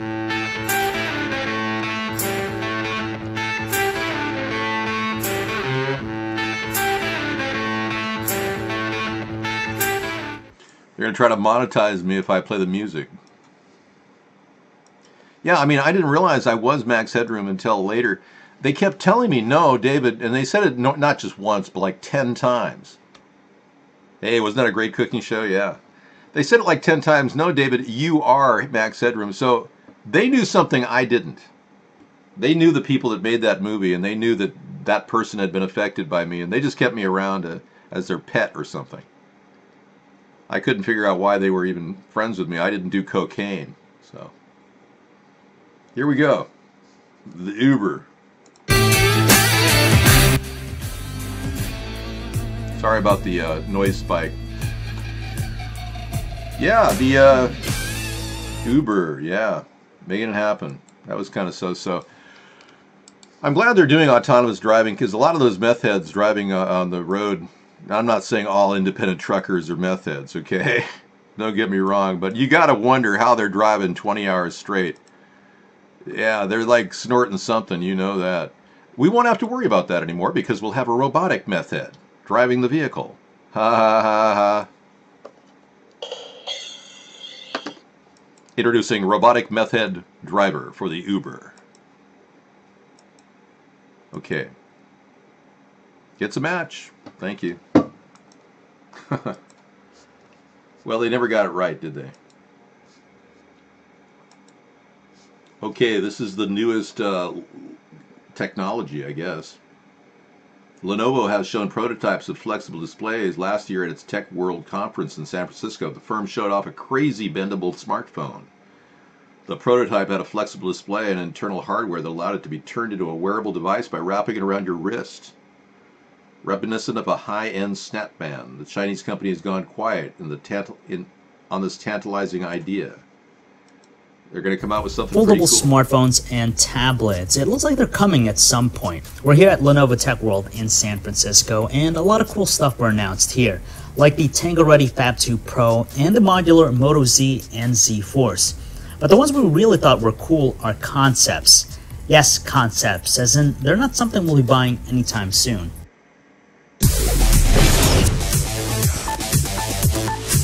Either way, it really opens up the idea of what we'll potentially see down the road. Now, during this Q&A session with some of the engineers, we got a sneak peek at two foldable devices. The first one being a foldable smartphone, the one that was shown off during the keynote by Megan McCarthy. Thank you for such a nice intro. I'm not used to seeing myself on such a big screen, but I kind of like it. And thank you for letting me use your new technology. When it's flat, it looks very much like an elongated phone from the front. But you know something's up when you look at it from the back. Obviously, there's more to it than just the display being folded, since the chassis itself bends. Lenovo's concept seems practical because as it's being bended, the interface slowly begins to shift, so that its operation while on your wrist is a little bit more appropriate. What's really interesting is that Lenovo says that... Yeah, exactly. Ozark says that a cell phone close to your body cannot be good. Yeah, what's really ironic, folks, is that the World Health Organization director actually said that cell phones contribute to brain cancer. Yet there's very little going on in America to alert people to holding your phone next to your head is dangerous. We should be putting out public service announcements talking about this, but we don't. And here they're already moving in a direction that's going to strap the technology on us. This is kind of I think it's an Illuminati wet dream to think that they're going to force us to have singularity. Force us to integrate with RFID chips in our skin, the whole thing. So getting these items to be closer to our body, in my opinion, is the wrong attitude. Getting them away from our body and still remaining flexible and portable is probably the best move.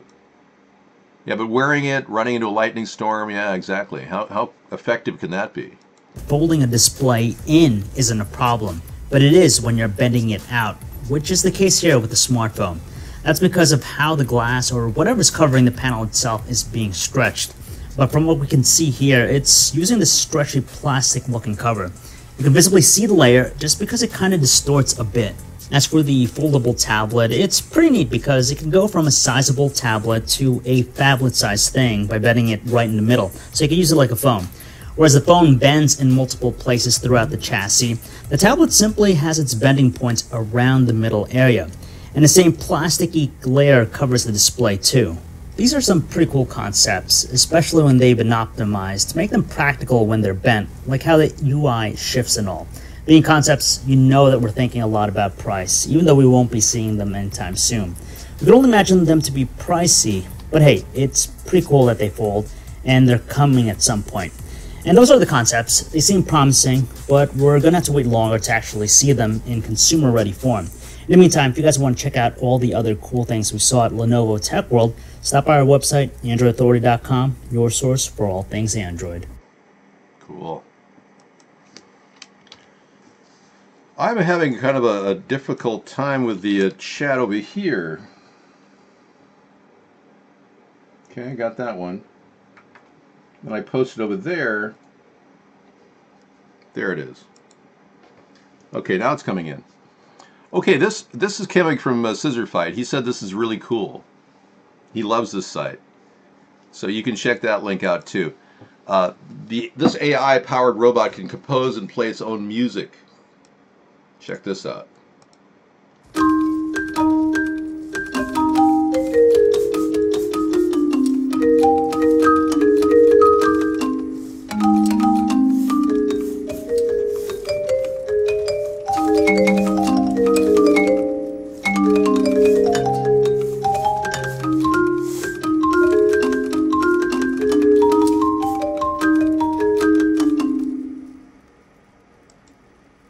that any justice. We lost the video.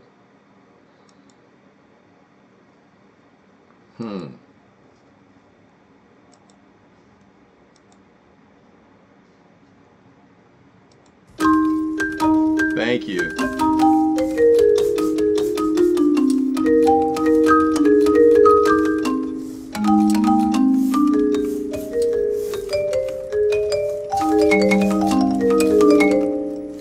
You know, this sounds like me when I get really high and start playing with the, audio software. It doesn't sound very good.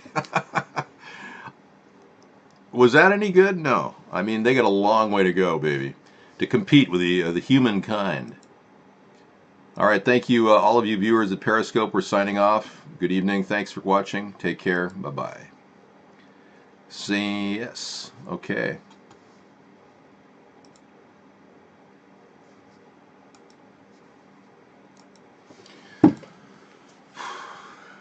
Is there AI to remove a dead raccoon from your garage? It must smell terrible. Wow, that's serious. Okay, we got a video of drone footage of the Bohemian Grove situation. That's going to be a kicker for tonight. Yeah, that'll be nice. Drone footage from Bohemian Grove.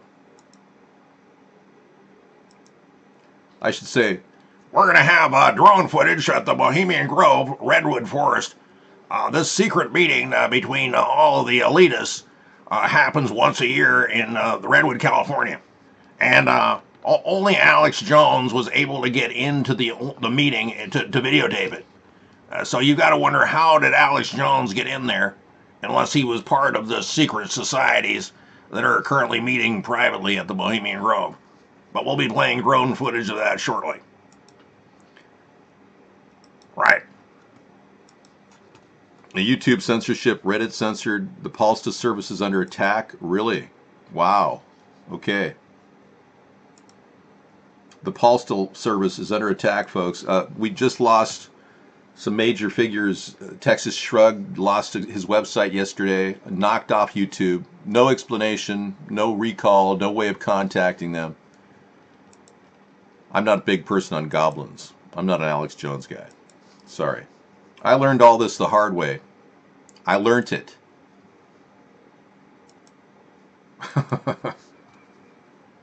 Yeah, all the information sharing we have on the internet is fantastic. That's why the elitists call it the fake news. But we know that the fake news is really CNN and Fox. They're controlled by the elitists. They control every aspect of our media. Okay.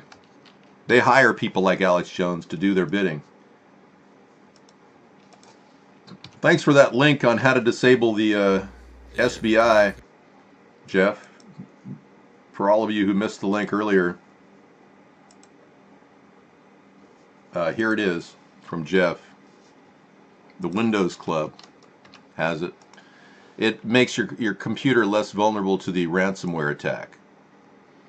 And Cardinal George Pell, Vatican's third highest, charged with sex offenses, takes a leave of absence. Yep. So many people are wondering about that.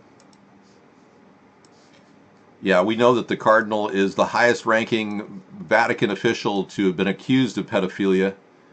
And this is a serious time in which the Vatican still doesn't really do much with priests that are this way.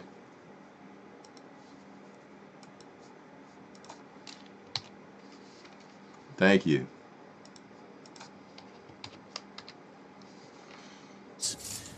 So this is the story there. We'll be adding to our list. We are still in News 6. This is the last, actually is one more day of News 6. June 30th, so one more day.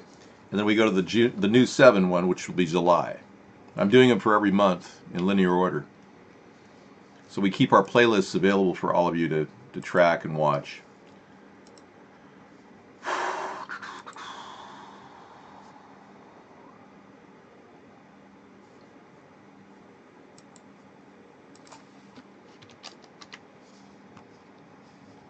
Adblock got rid of you on Windows Club. Yeah, you got to run something with uBlock Origin is very good on Chrome.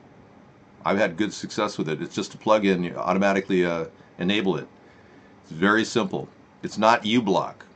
It's uBlock Origin. And it was referred here on our technology show, so it worked out great. What's up, everybody?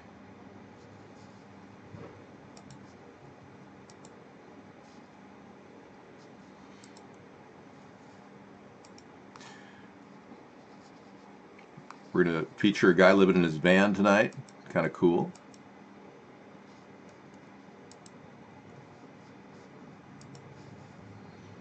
Okay.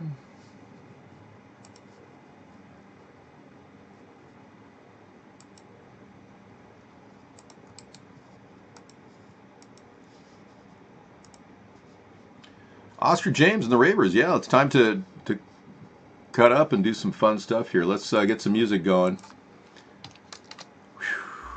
Hey, everybody.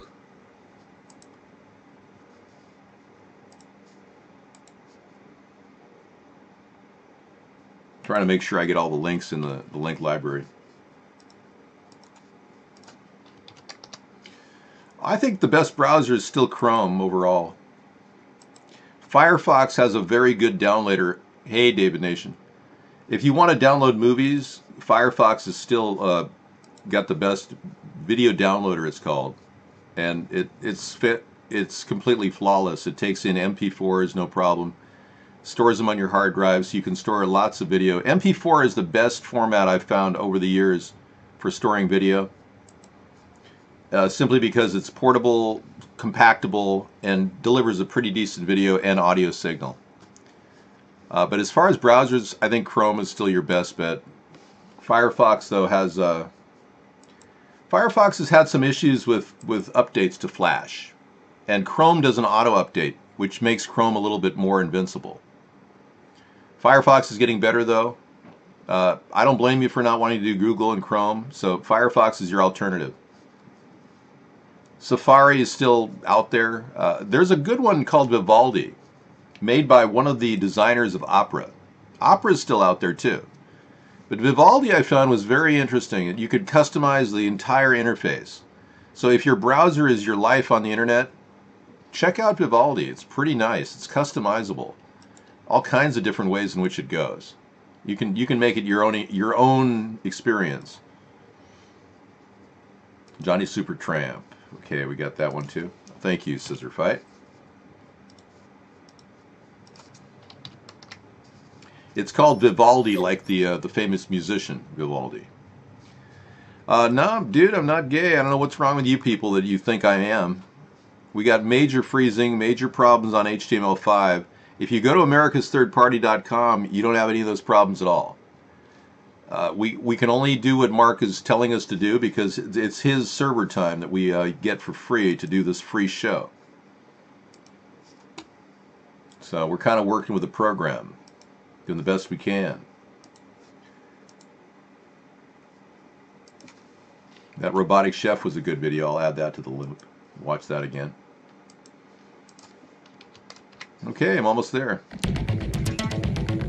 Dude, I'm not gay. You know, it's really kind of weird how you people are.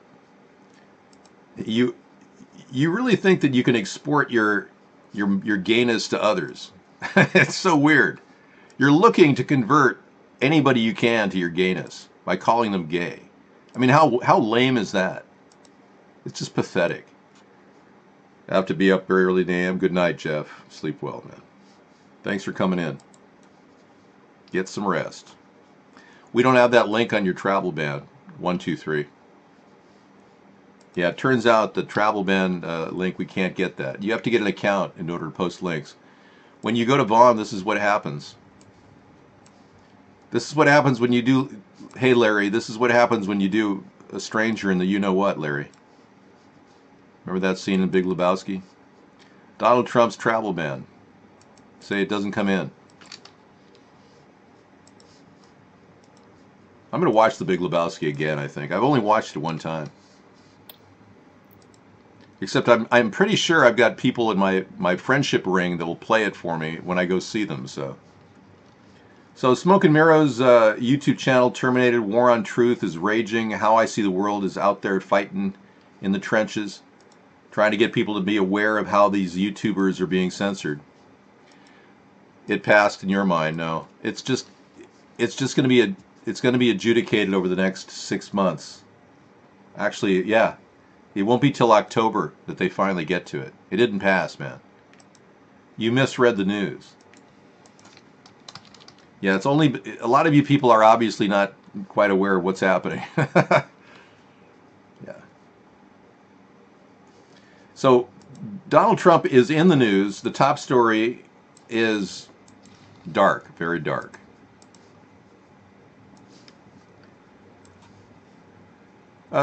His thing about women is haunting him. His obsession with demeaning women is going on right now. He called one woman out, claiming she was bleeding from her facelift. I mean, travel ban 2.0 in effect, court challenges begin, yeah. So what the Supreme Court's going to do is they're going to wait for all the court challenges to come against travel ban, and then they're going to adjudicate this in October, the Supreme Court is. So Supreme Court of the United States, SCOTUS, will take this on in October. But as they adjudicated, the travel bans are in effect. All right. Day by day. Oh, sweet Lord, these things I say.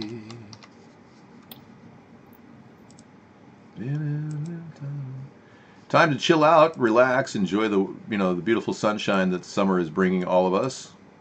Some of us are enjoying chemtrails. Chemtrails over waters makes me brain dead. Something like that. I'll play that again for later. But here we go. We'll put this in the mix. Hey, thanks for coming in and looking at my amazing renewable energy technologies. In case you're wondering about the vertical windmill, just to sum up, this is something that could go on every single telephone pole in the country that has wind as low as 5 miles an hour. And we can build these things, produce them in a factory, and ship them out made out of carbon fiber and stainless steel rotors, magnets, unbelievable chance of generating energy anytime, any part of the day. This is an idea who will give us a backbone of energy in case we have a complete shutdown of our grid. It's just a basic solution, a safety net for our country's electric system.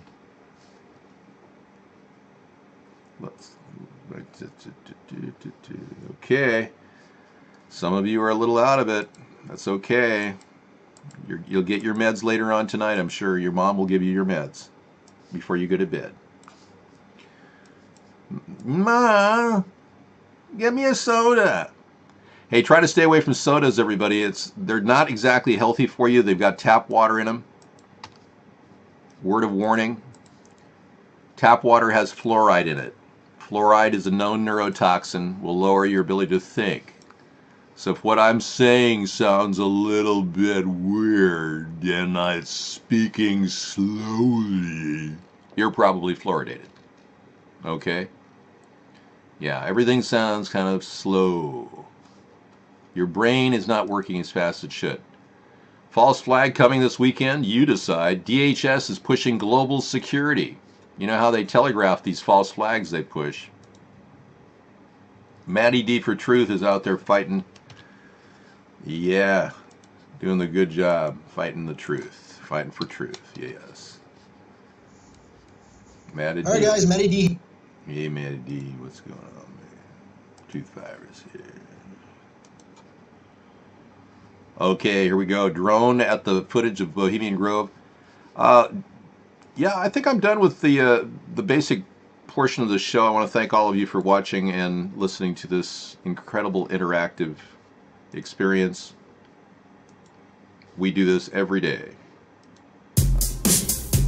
America's Third Party has been running campaigns since 2008 for the presidency, and we've taken on some amazing challenges. We've even had to craft TV spots just to deal with these challenges, like this one. He's not what you see.